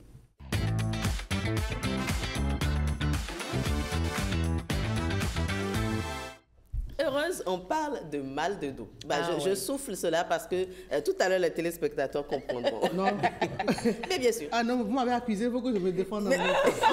Heureuse, donc on va parler de mal de dos. Oui. Je remplace Jennifer pour vous introduire dans votre rubrique. Oui. Et vous avez amené sur le plateau pour nous un médecin et rhumatologue, bien sûr. Non, un kinésithérapeute. Un kinésithérapeute. Ah, d'accord. Vous ne pouvez pas prendre la place de Jennifer. Ah, voilà. Bon, justement, c'est parce qu'elle m'a accusé. Je veux juste me dédouaner. Mais les téléspectateurs comprendront. Je veux juste me dédouaner. Elle a dit qu'on parle de mal de dos. Le temps de m'installer, j'ai dit, puisqu'on parle de mal de dos, moi j'ai une question pour le médecin. Je ne le connaissais pas. Alors, aussitôt, elles se sont mises à me demander c'est quel type de question. Et pour renchérir, on me dit qu'il paraît que... Docteur, avant que Heureuse ne vous présente, il paraît qu'il y a des positions qui favorisent le mal de dos. Et précisément. Oui, il y a des positions. Des positions. Docteur, pas de développement actuel. Alors, on va revenir à cela. On va revenir à cela. N'entrez pas dans ce piège. Démarrons notre rubrique telle que ça doit se faire. Mesdames et messieurs. D'accord, mais j'aurai la réponse à ma question. Certainement. J'aurai la réponse à ma question. Rassurez-moi. D'accord. D'accord. Merci, docteur. Docteur, vous êtes gentil. saurez répondre. La question est simple. Il y a des positions. Dans ce sens, oui. Oh non, mais franchement, quoi. On dit un billet assis voit plus loin que je debout. Mais rassurez-vous, ce n'est pas encore ma vraie question. N'est-ce pas? Alors, mesdames et messieurs, nous allons vous inviter à suivre ce reportage que nous avons réalisé au centre de kinésithérapie de Dr Germain Rongbedi sur le mal de dos, précisément le mal du bas de dos. On suit, on revient. En plus. 5, Si vous avez mal au bas de votre dos, vous n'êtes pas seul. 619 millions de personnes en ont souffert en 2020 selon l'Organisation mondiale de la santé. Et les expériences n'ont pas été les mêmes. Je suis secrétaire de direction. Je suis secrétaire de direction, donc je passe plus à longueur de journée assise. C'est une douleur que j'ai contractée pendant mes séances de musculation. Dès le début, c'était une douleur très forte, très vive, dans le bas du dos, et qui me donnait beaucoup de peine, même en étant en position assise. J'avais énormément mal. Pour conduire, c'était pareil, j'avais tout le temps mal au dos. Je prenais des médicaments, des antalgiques et tout, mais ça ne passait pas. Ça se calmait, mais après ça revenait. Pour comprendre comment cela survient, regardons l'anatomie du bas de dos. La colonne vertébrale est composée de 24 vertèbres et le mal de dos se déclare généralement ici, dans la région lombaire. Si certains de ces muscles sont tendus, faibles ou déséquilibrés, la pression peut entraîner une usure excessive des autres structures et causer ainsi une douleur lombaire. Pour certains patients, cette douleur peut être ressentie dans les régions voisines comme les fesses, la jambe et le pied du côté atteint. Dans la majorité des cas, la douleur disparaît en quelques jours ou semaines. Mais lorsqu'elle persiste pendant plus de 3 mois, il s'agit d'une lombalgie chronique. C'est un problème vraiment de santé publique. On peut déjà commencer par s'inquiéter dès les premières causes, dans les premières apparitions de douleur. Quand il s'agit des gènes, tout ça là, il faut vite aller voir de quoi il s'agit. Et quand la douleur s'installe, ça veut dire que le problème s'est déjà installé. Surtout dans les troubles qu'on appelle musculo-squelettiques, c'est-à-dire les troubles qui vont être liés à l'activité professionnelle de la personne. Souvent les métiers qui vont demander plus de sédentarité, donc plus de positions assises, et des métiers qui vont demander aussi beaucoup plus de port de charge. Les activités physiques aussi, lorsque c'est dirigé par quelqu'un qui n'est pas du domaine, qui ne connaît pas vraiment les problèmes du patient dès le départ, on peut malheureusement renforcer des muscles qui vont créer cette douleur. Au lieu de les affaiblir, on va les renforcer. Mais il y a aussi les métiers qui vont demander à rester debout longtemps également. C'est le fait de le faire tout le temps qui constitue la cause qui va amener cette lombalgie-là. La lombalgie, qu'elle soit chronique ou aiguë, est la principale cause d'invalidité dans le monde. Le traitement passe souvent par une automédication avec la prise d'antalgiques, puis des consultations chez le rhumatologue, des radiographies et se termine souvent chez le kinésithérapeute avec des séances de rééducation. Et bien voilà, et nous avons sur le plateau le kinésithérapeute pour poursuivre les échanges avec nous. Docteur Germain Mbedi, merci encore d'être avec nous ce matin. Le mal de dos, est-ce le mal du siècle? Partout on entend j'ai mal au dos, j'ai mal au dos. Tout le monde, oui. Vraiment. Merci beaucoup. D'abord, merci pour l'invitation. Oui. Le mal de dos, c'est un mal assez fréquent aujourd'hui, très fréquent même. Et quand l'on dit que c'est le mal du siècle, c'est normal. Je vais quand même prendre 2 petites minutes pour expliquer un peu le mal de dos. On dit on a mal au dos, c'est vraiment un mal qui se situe sur la colonne vertébrale. Et selon les facteurs, ça peut être dû à une maladie qui est ailleurs ou si cette maladie a des répercussions aussi directement sur le dos. Donc ça c'est le premier groupe. Le deuxième groupe, c'est qu'on regarde le mal de dos, on ne trouve aucune cause. Là, ça c'est en ce moment-là qu'on dit que c'est non spécifique, c'est une maladie commune donc du dos. Alors, est-ce que c'est pourquoi dit-on mal du siècle? Oui, parce que c'est la maladie qui apparaît aujourd'hui la plus invalidante, en tout cas parmi les causes, parmi les maladies qui surviennent à l'âge d'activité. Vous voyez? Et on estime que 8 personnes sur 10, il y a même des études qui ont prouvé tout dernièrement qu'on peut atteindre même 100%, c'est-à-dire toute personne pourrait expérimenter durant sa vie le mal de dos. Donc vous voyez que c'est quand même un problème important. Et vous l'avez même dit dans le reportage, c'est un problème de santé publique aujourd'hui. Oui, c'est un problème de santé publique. Qu'est-ce qui peut causer ça? Est-ce que ça varie d'un individu à un autre? Parce que tout le monde a la même maladie. Et est-ce qu'il y a même des prédispositions? Oui. Alors, qu'est-ce qui peut causer ça? Est-ce qu'il y a des prédispositions? Oui. Et vous savez, la morphologie, on n'a pas toujours la même forme, hein, on n'a pas toujours aussi les mêmes capacités musculaires. Les femmes à cambru comme Jennifer. Voilà, je n'ai pas dit ça. C'est les personnes élancées en souffrent beaucoup. Ah, voilà, les personnes élancées, les personnes donc même assez trapues ou bien avec leur obésité donnée. Donc vraiment, il y a des facteurs qui sont là et qui, étant donné que les facteurs sont différents d'un individu à un autre, alors les causes vont donc être donc, en fonction de la personne. Ça fait que la prise en charge aussi tient compte de tous ces éléments-là. Ce qui fait que un mal de dos chez un individu A est toujours différent de mal de dos chez un individu B. Ils vont ressentir les mêmes choses, mais n'auront pas les mêmes causes ni le même traitement. Donc voilà un peu ce que je peux vous dire par rapport à là. Oui. Venons-en à la question de Ghislaine tout à l'heure. Les positions. Des positions. Les positions. Je ne sais pas si là, vous voulez être le mal clair. de dos, le bas de dos. Le bas de dos, oui. Non, le mal de dos, est-ce que c'est juste le bas de dos ou ça commence à partir de quel niveau? Voilà, c'est une confusion souvent qu'on fait. Quand on parle de dos, au fait, le dos sur le plan anatomique, c'est la partie supérieure donc, qui porte la cage thoracique, qui porte nos bras, tout ça. C'est ça qu'on appelle le dos. Tandis qu'après ça, nous avons, à la fin des côtes ici, vous avez une partie qui descend. Ça, c'est la partie lombaire. Mais en général, les gens vont dire j'ai mal au dos, mais en désignant surtout la partie lombaire. En disant j'ai mal au dos. Et c'est la partie lombaire qu'on appelle le bas de dos. Donc ici, on parle de mal le bas de dos. Voilà. Et elle précise. Comme elle veut, comme que je repose la question. Parce que ça a été annoncé. Cette question, c'est une question heureuse. Je suis d'accord. C'est pas moi ma question. Je viendrai à ma question. Le mal de bas de dos, il paraît qu'il y a certaines positions.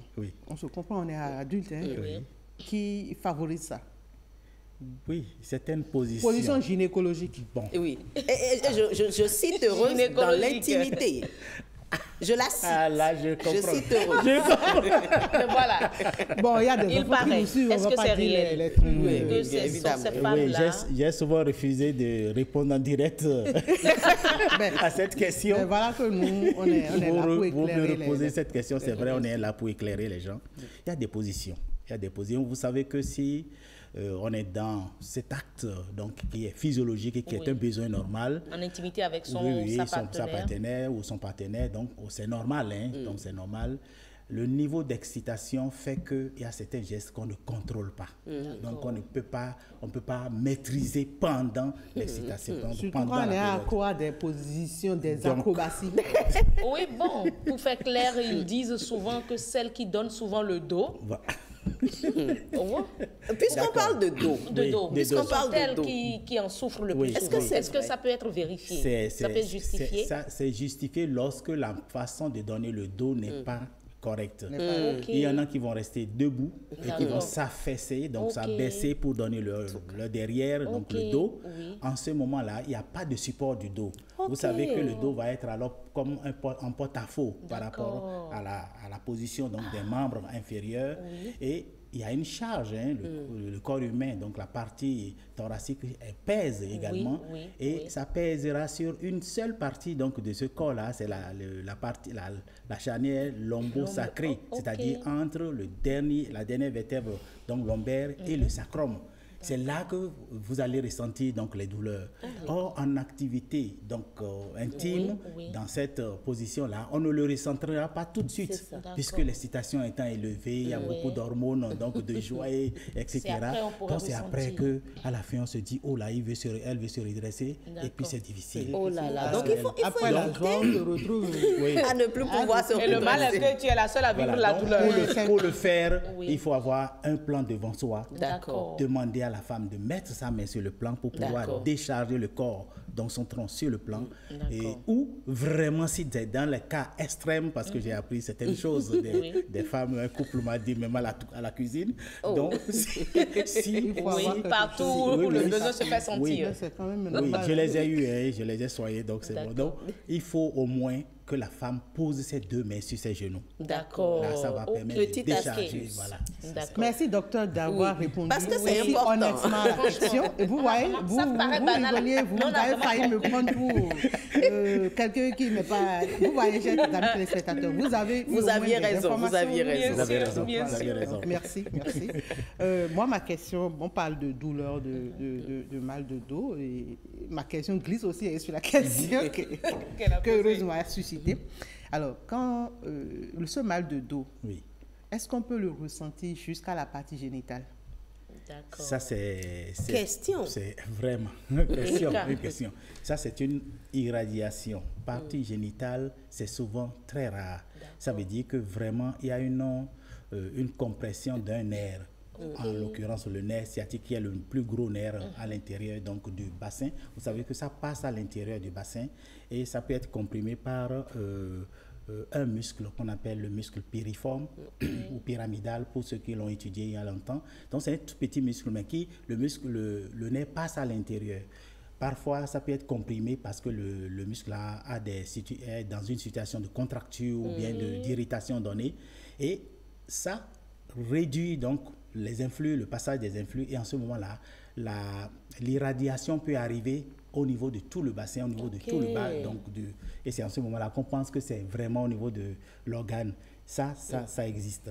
Vous pouvez avoir aussi une projection même d'une irradiation qui se situe au niveau du disque, du dernier disque, qui est le disque entre la vertèbre 5 et la vertèbre S.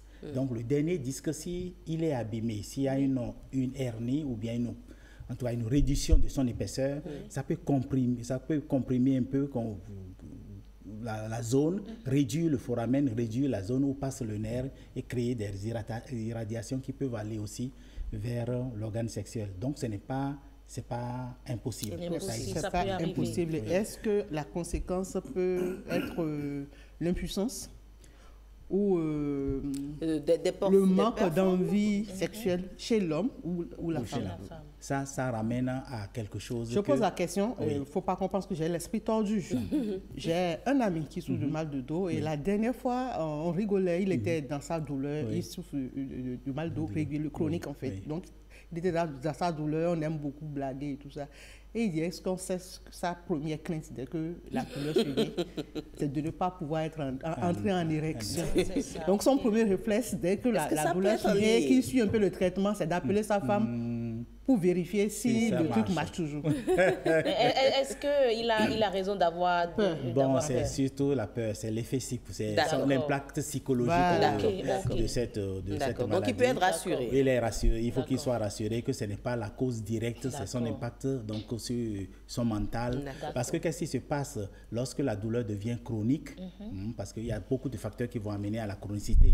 On ne va pas citer là tout de suite, mais lorsque la douleur devient chronique, ça augmente donc le stress local, d'accord? Le stress qui augmente également le seuil, donc qui abaisse donc le seuil de sensibilité à la douleur. Si vous avez l'habitude de résister à la douleur jusqu'à un seuil donné, ça s'abaisse. Donc j'avais cette question à poser. Donc le stress peut provoquer ou aggraver les douleurs dorsales. Exactement, oui. Ça peut provoquer ou même aggraver les douleurs donc au niveau lombaire, au niveau dorsal. Mais lorsque vous souffrez de mal de dos, vous n'êtes pas toujours détendu en vous disant ça va aller. Ce n'est pas toujours le stress, il vient très souvent. Mais par contre, j'ai également une question.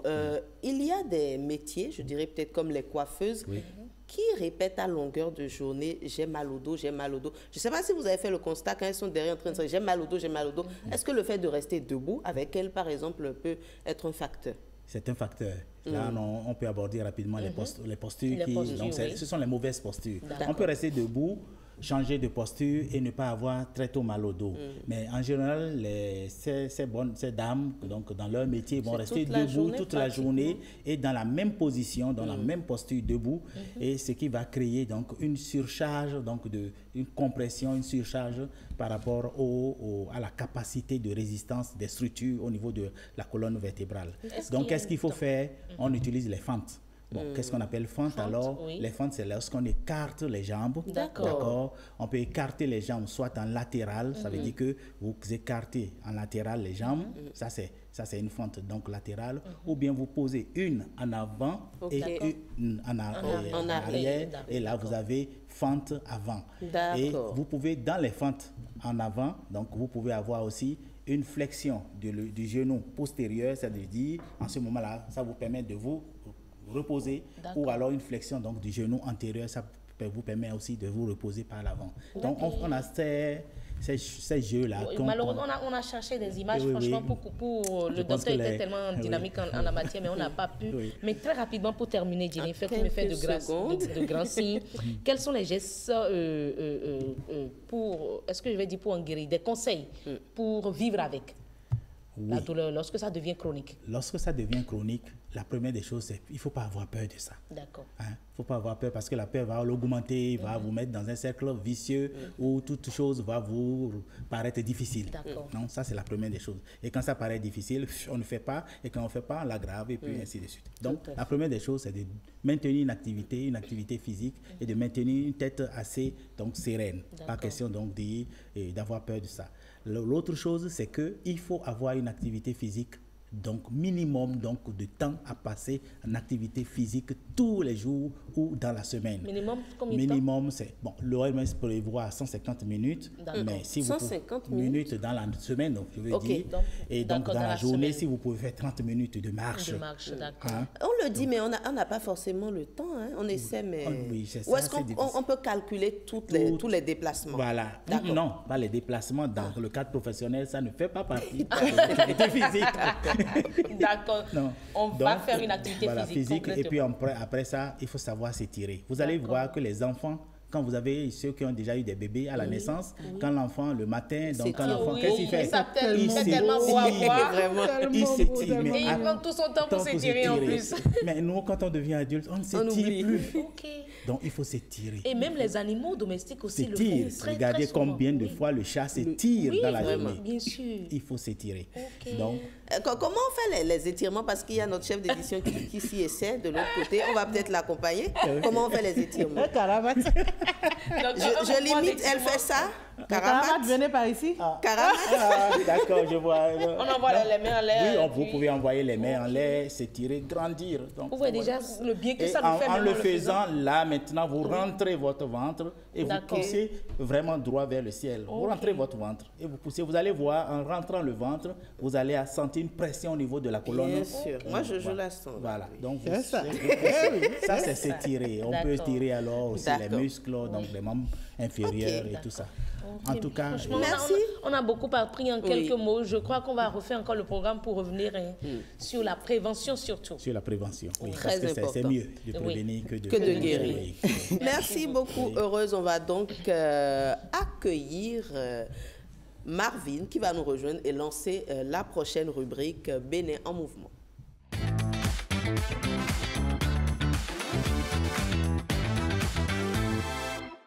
Bénin en mouvement avec Ghislaine Adimi. Qu'est-ce qu'elle nous propose ce matin, Ghislaine?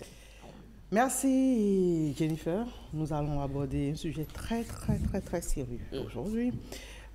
Patrick l'a déjà souligné dans sa chronique tout à l'heure, c'est la Journée internationale des droits des filles. Octobre regorge tellement de journées. Tellement de journées, et le 11 octobre, moi, m'a particulièrement retenu mon attention, la Journée internationale des droits des filles. Alors, Bénin en mouvement a promené sa caméra vers l'INF. On est allé guetter la présence de la présidente de l'Institut national de la femme pour nous situer un peu sur ce qui se fait en matière des droits des filles au Bénin, et notamment la codification, la loi, la législation aujourd'hui et la mise en pratique de tout ce qui est retenu, parce qu'il faut retenir que les choses ont bougé à ce niveau. Alors nous allons rapidement écouter Maître Huguette Bokoyankadia qui nous dit ce qui est. Moi je crois que l'arsenal juridique, même si on peut ajouter des choses, on va dire la machine institutionnelle, la machine éducationnelle, la machine de l'autonomisation des filles. Moi, si on va vraiment faire le point, je pense que on peut être encouragé par les efforts qui sont faits et aussi on doit rester vigilant pour que ces efforts soient intensifiés, que ça se poursuive. Pourquoi je dis ça? Si vous prenez, vous avez très bien fait de prendre l'arsenal juridique parce que c'est lui qui fixe pratiquement le reste, n'est-ce pas? Dans l'arsenal juridique, on avait déjà le Code de l'enfant qui nous oblige à une scolarisation de l'enfant jusqu'à l'âge de 16 ans. Il s'agit donc de veiller à ce que les filles soient scolarisées jusqu'à cet âge-là. Maintenant, quand on regarde, quand on fait le bilan, on se rend quand même compte que aussi bien au niveau du programme de l'action, le programme d'action du gouvernement, qu'au niveau des autres programmes et projets qui ont été adoptés, entérinés par le gouvernement et qui sont mis en application. Je pense principalement au Suède. La volonté a été de mettre les filles à l'école, de les garder à l'école et d'offrir des compétences de vie, d'offrir, on va dire, des conditions de scolarité qui permettent aux filles de rester, d'être davantage engagées pour faire en sorte que ce qui les déscolarise, ce qui perturbe leur scolarité, soit mis à l'écart. Je pense au taux de grossesse en milieu scolaire qui, de façon globale, ont beaucoup diminué. Et c'est vraiment le lieu de saluer sur cette question les préfets. Parce que quand on fait le tour des départements, on se rend bien compte qu'ils sont tous en mode tolérance zéro et qu'ils veillent personnellement au grain au niveau des établissements scolaires. Les cantines scolaires ont permis de garder les enfants à l'école.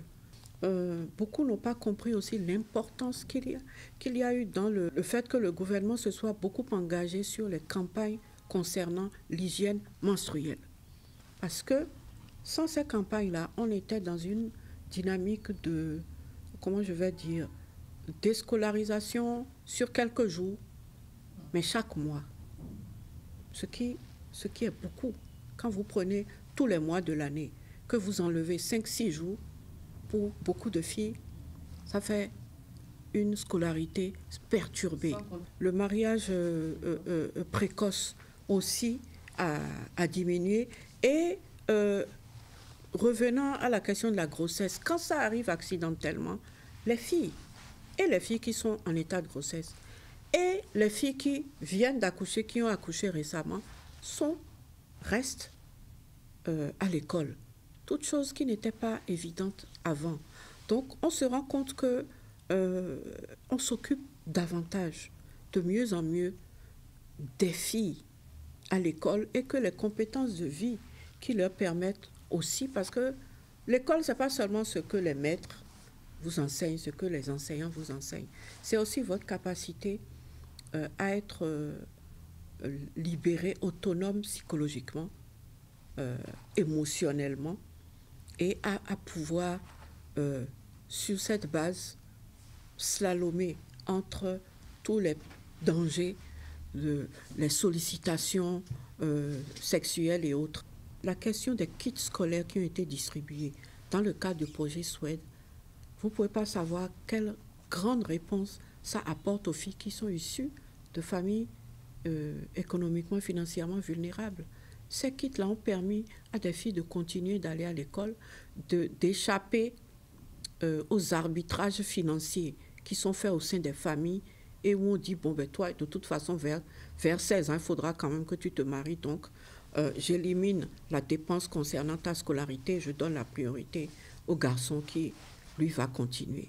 Aujourd'hui, nous avons une loi depuis 2021 qui interdit les relations amoureuses et tout ce qui va avec, entre un enseignant, son élève, ou même un formateur et son apprenti. N'est-ce pas? C'est extrêmement important parce que, d'abord, ça libère la fille. Dans le cadre d'une relation verticale entre un enseignant et son élève, il faut savoir qu'une fille à qui on n'a pas appris, qui ne connaît pas ses droits, et à qui on n'a pas appris à dire non, qui n'a pas suffisamment de confiance en soi pour dire non, en face d'une personne qui exerce de l'autorité à son endroit, on n'aura pas le résultat qu'on recherche. Donc tout ça a contribué à forger un peu plus la personnalité des filles à l'école, et c'est ça qui nous permet d'avoir les résultats que nous observons. Moi, je suis allée récemment dans le lycée technique agricole, où le taux, la présence des filles, elle est très faible. Si j'y suis allée, c'est parce que les filles m'ont adressé un plaidoyer. Les filles des 10 lycées techniques agricoles du Bénin m'ont adressé un plaidoyer et m'ont dit « Venez nous voir, on va vous parler ». Et je me suis rendu compte que ce n'est pas simple aussi pour les filles d'être dans les milieux où les garçons sont plus nombreux et où elles ne sont pas spécialement encouragées non plus à fréquenter ces écoles-là, vous voyez. Donc, il y a eu beaucoup de travail, beaucoup d'enseignements, beaucoup d'exercices au leadership, d'encouragement des filles à exercer le leadership déjà au niveau scolaire et autres. Et franchement, quelque part, le résultat est vraiment encourageant. Voilà, le résultat est vraiment encourageant. Comme vous l'avez remarqué avec moi, les avancées sont énormes. Et je tiens à vous tirer un chapeau pour ce sujet parce que, vous savez, depuis qu'on a commencé, et c'est heureux d'ailleurs parce qu'on parle de droits des filles, de journée, on a beaucoup abordé les avancées du gouvernement dans divers secteurs. Mais ce secteur très important, parce qu'on ne le voit pas, on le néglige souvent. Les filles et les femmes sont, je crois, un peu plus libres, même si cela déplaît un peu à nos très chers hommes. Les filles et les femmes sont beaucoup plus libres. Non, mais est-ce que ça leur déplaît? Ce que moi j'ai plutôt constaté, c'est qu'ils sont aujourd'hui surpris de voir que les femmes en voulaient autant et que les femmes étaient capables de faire autant, en fait. Ils s'en doutaient sûrement. Par le passé, on a toujours montré la femme comme le sexe faible, la fille ne peut pas ci, la fille ne peut pas ça. Et aujourd'hui, avec ces accompagnements du gouvernement, ça a permis à des parents de comprendre que leurs filles peuvent faire les mêmes choses que les garçons. Et la présidente du DNF a parlé, par exemple, des filles dans les lycées agricoles qui ont demandé à lui parler parce qu'elles subissaient des discriminations, mais elles cherchaient quand même à s'imposer. Donc là, il y a eu d'abord le fait qu'elles se sont révélées. Ça a commencé à poser peut-être un problème aux garçons. On se dit, ah mais on a pourtant dit que la fille ne peut pas, on m'a dit à la maison que la fille ne peut pas faire ci, la fille ne peut pas ça, faire ça. Et le garçon a voulu empêcher sa camarade fille de faire la même chose qu'elle. C'est peut-être mis à se moquer d'elle, mais elles ont cherché quand même à s'imposer. Donc ça fait qu'il y a deux volets qui se sont révélés là. Être présent et s'imposer. Donc, elle a parlé de leur présence dans le milieu qui était purement réservé aux garçons. Et maintenant, leur leadership cherchait à s'imposer tout en évitant les autorités à venir leur faire comprendre qu'elles ont bel et bien leur place là. Ça, c'est franchement des avancées très à saluer. Et en temps Marvin, beaucoup d'autres aspects. En temps Marvin nous a rejoint, on va juste lui dire un coucou. Bonjour Marvin et merci de nous avoir rejoints. Je sais pas bienvenue Marvin. Si vous avez suivi l'élément, est-ce que vous pensez de tout ce qui est fait pour les droits des filles au Bénin? Bon, je pense juste que c'est une très bonne initiative, comme toujours. Et si on a vu qu'il y avait un problème là, on a apporté une solution. Ça montre encore plus que le Bénin est en train d'évoluer sur le plan de mettre tout le monde au même niveau. C'est pas mettre la femme pour qu'elle puisse concurrencer l'homme, mais c'est juste mettre c'est juste mettre la femme à son endroit qui pourra lui permettre de surpasser ses peurs. Et c'est surtout de croire à la capacité de la femme. Et comme j'aime toujours le dire, c'est pas moi qui l'ai dit, les penseurs l'avaient dit, la fille d'aujourd'hui, c'est la femme de demain. Et la femme, c'est la mère de l'humanité. C'est l'humanité tout entière. Donc, il reste beaucoup de choses à faire. Maître Huguette Bouquet-Ankadja l'a abordé. Il y a des perspectives aussi qui vont redorer davantage ce blason.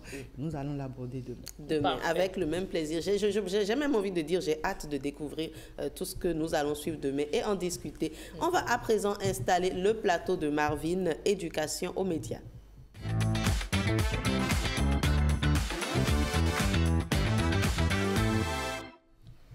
Hier, on parlait d'intelligence artificielle. Ça continue, n'est-ce pas, Marvin? Oui, ça continue. Et là, on va parler de... Mais est-ce que vous ne sentez pas que Marvin elle n'est pas dans son élément? Elle n'a pas amené ce qu'elle a fait. Elle pensait qu'en faisant cette petite moue-là... Essayez. Vous avez très bien capté. Au moins, Jennifer me connaît. Je n'ai pas gardé le bonbon. Marvin, tu auras beau fermer ta mine, fais ce que tu veux. Présente ta rubrique. Tu veux partir en voiture d'Ili, là. Tu vas.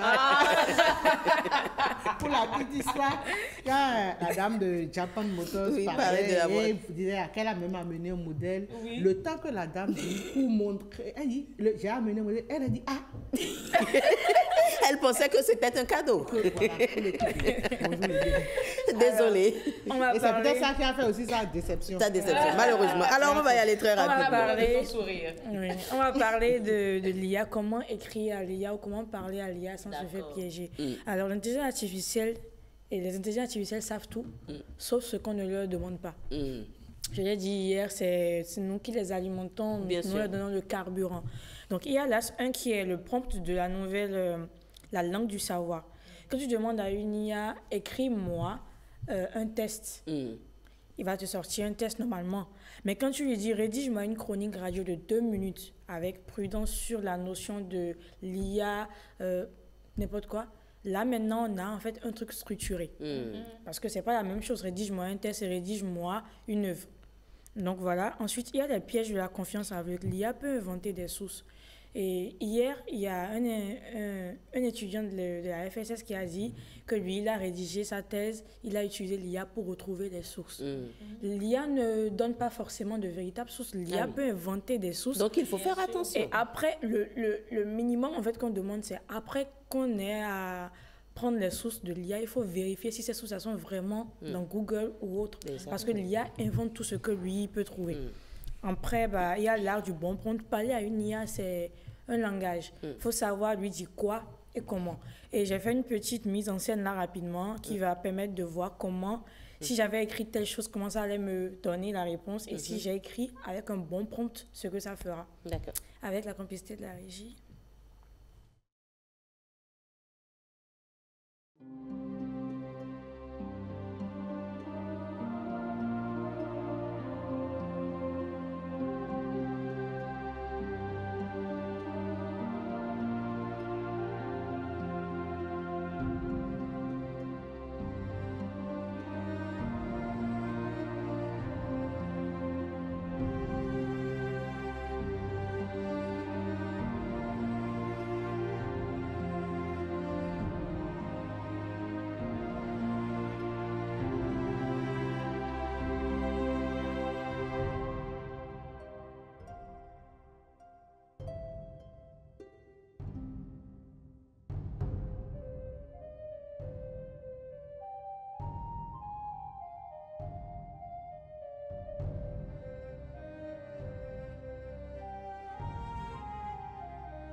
Alors, nous sommes bluffés, hein? Ouais.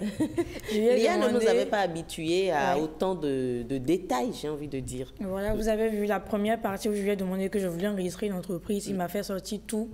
Et il y avait un mélange de France, d'enregistrement en France, d'États-Unis. Mais là, je lui ai donné mon contexte, je lui ai dit de faire des recherches sur Google, de me donner des liens fiables. Vous avez vu, il a eu un laps de temps, ça a mis recherche en cours. Il était sur Google pour prendre les vrais liens, visualiser vraiment les vrais sites. Et vous avez vu, automatiquement, il y a eu la pièce qui est venue en premier lieu, monentreprise.bj, les informations et tout ce qui va avec. Donc, l'IA, on peut vraiment l'utiliser dans un bon sens si on communique réellement avec lui et on l'encadre. Tout à fait. En tout cas, on a beaucoup appris. Merci beaucoup, Marvin. C'était très intéressant, moi, en tout cas, parce que je ne suis pas très grande fan de l'IA, parce que justement, j'y retrouvais pas grand-chose. Je pense que je vais essayer votre méthode désormais. On va passer à présent à la revue de presse. Marcel Arrossi est déjà là. Il s'installe.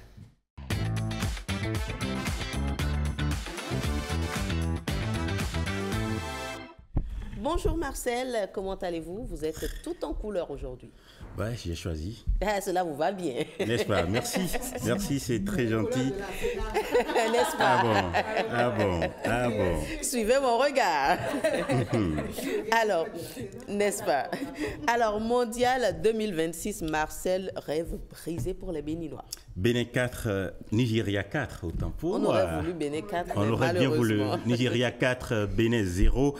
Une claque et le rêve mondialiste s'effondre à Ouyo. Le champion assène la sentence. Réveil brutal pour les guépards. Oui, brutal comme un orage en plein midi. Le rêve mondialiste du Bénin s'est éteint hier soir, foudroyé sous les projecteurs du stade Goswill à Pablo de Ouyo. Le Nigeria impérial a écrasé le Bénin 4-0 dans une rencontre sans merci où les Super Eagles ont déployé leurs ailes pendant que nos guépards perdaient les leurs. Le champion raconte dès les premières minutes, les Nigérians imposent leur loi, asphyxient le jeu, cassent le rythme et ouvrent le score comme on en trouve une plaie qui ne se refermera jamais. Puis Victor Osimhen, le bourreau souriant, signe un triplé retentissant. 3 coups de canon, 3 uppercuts et les espoirs béninois vacillent, chancellent puis tombent.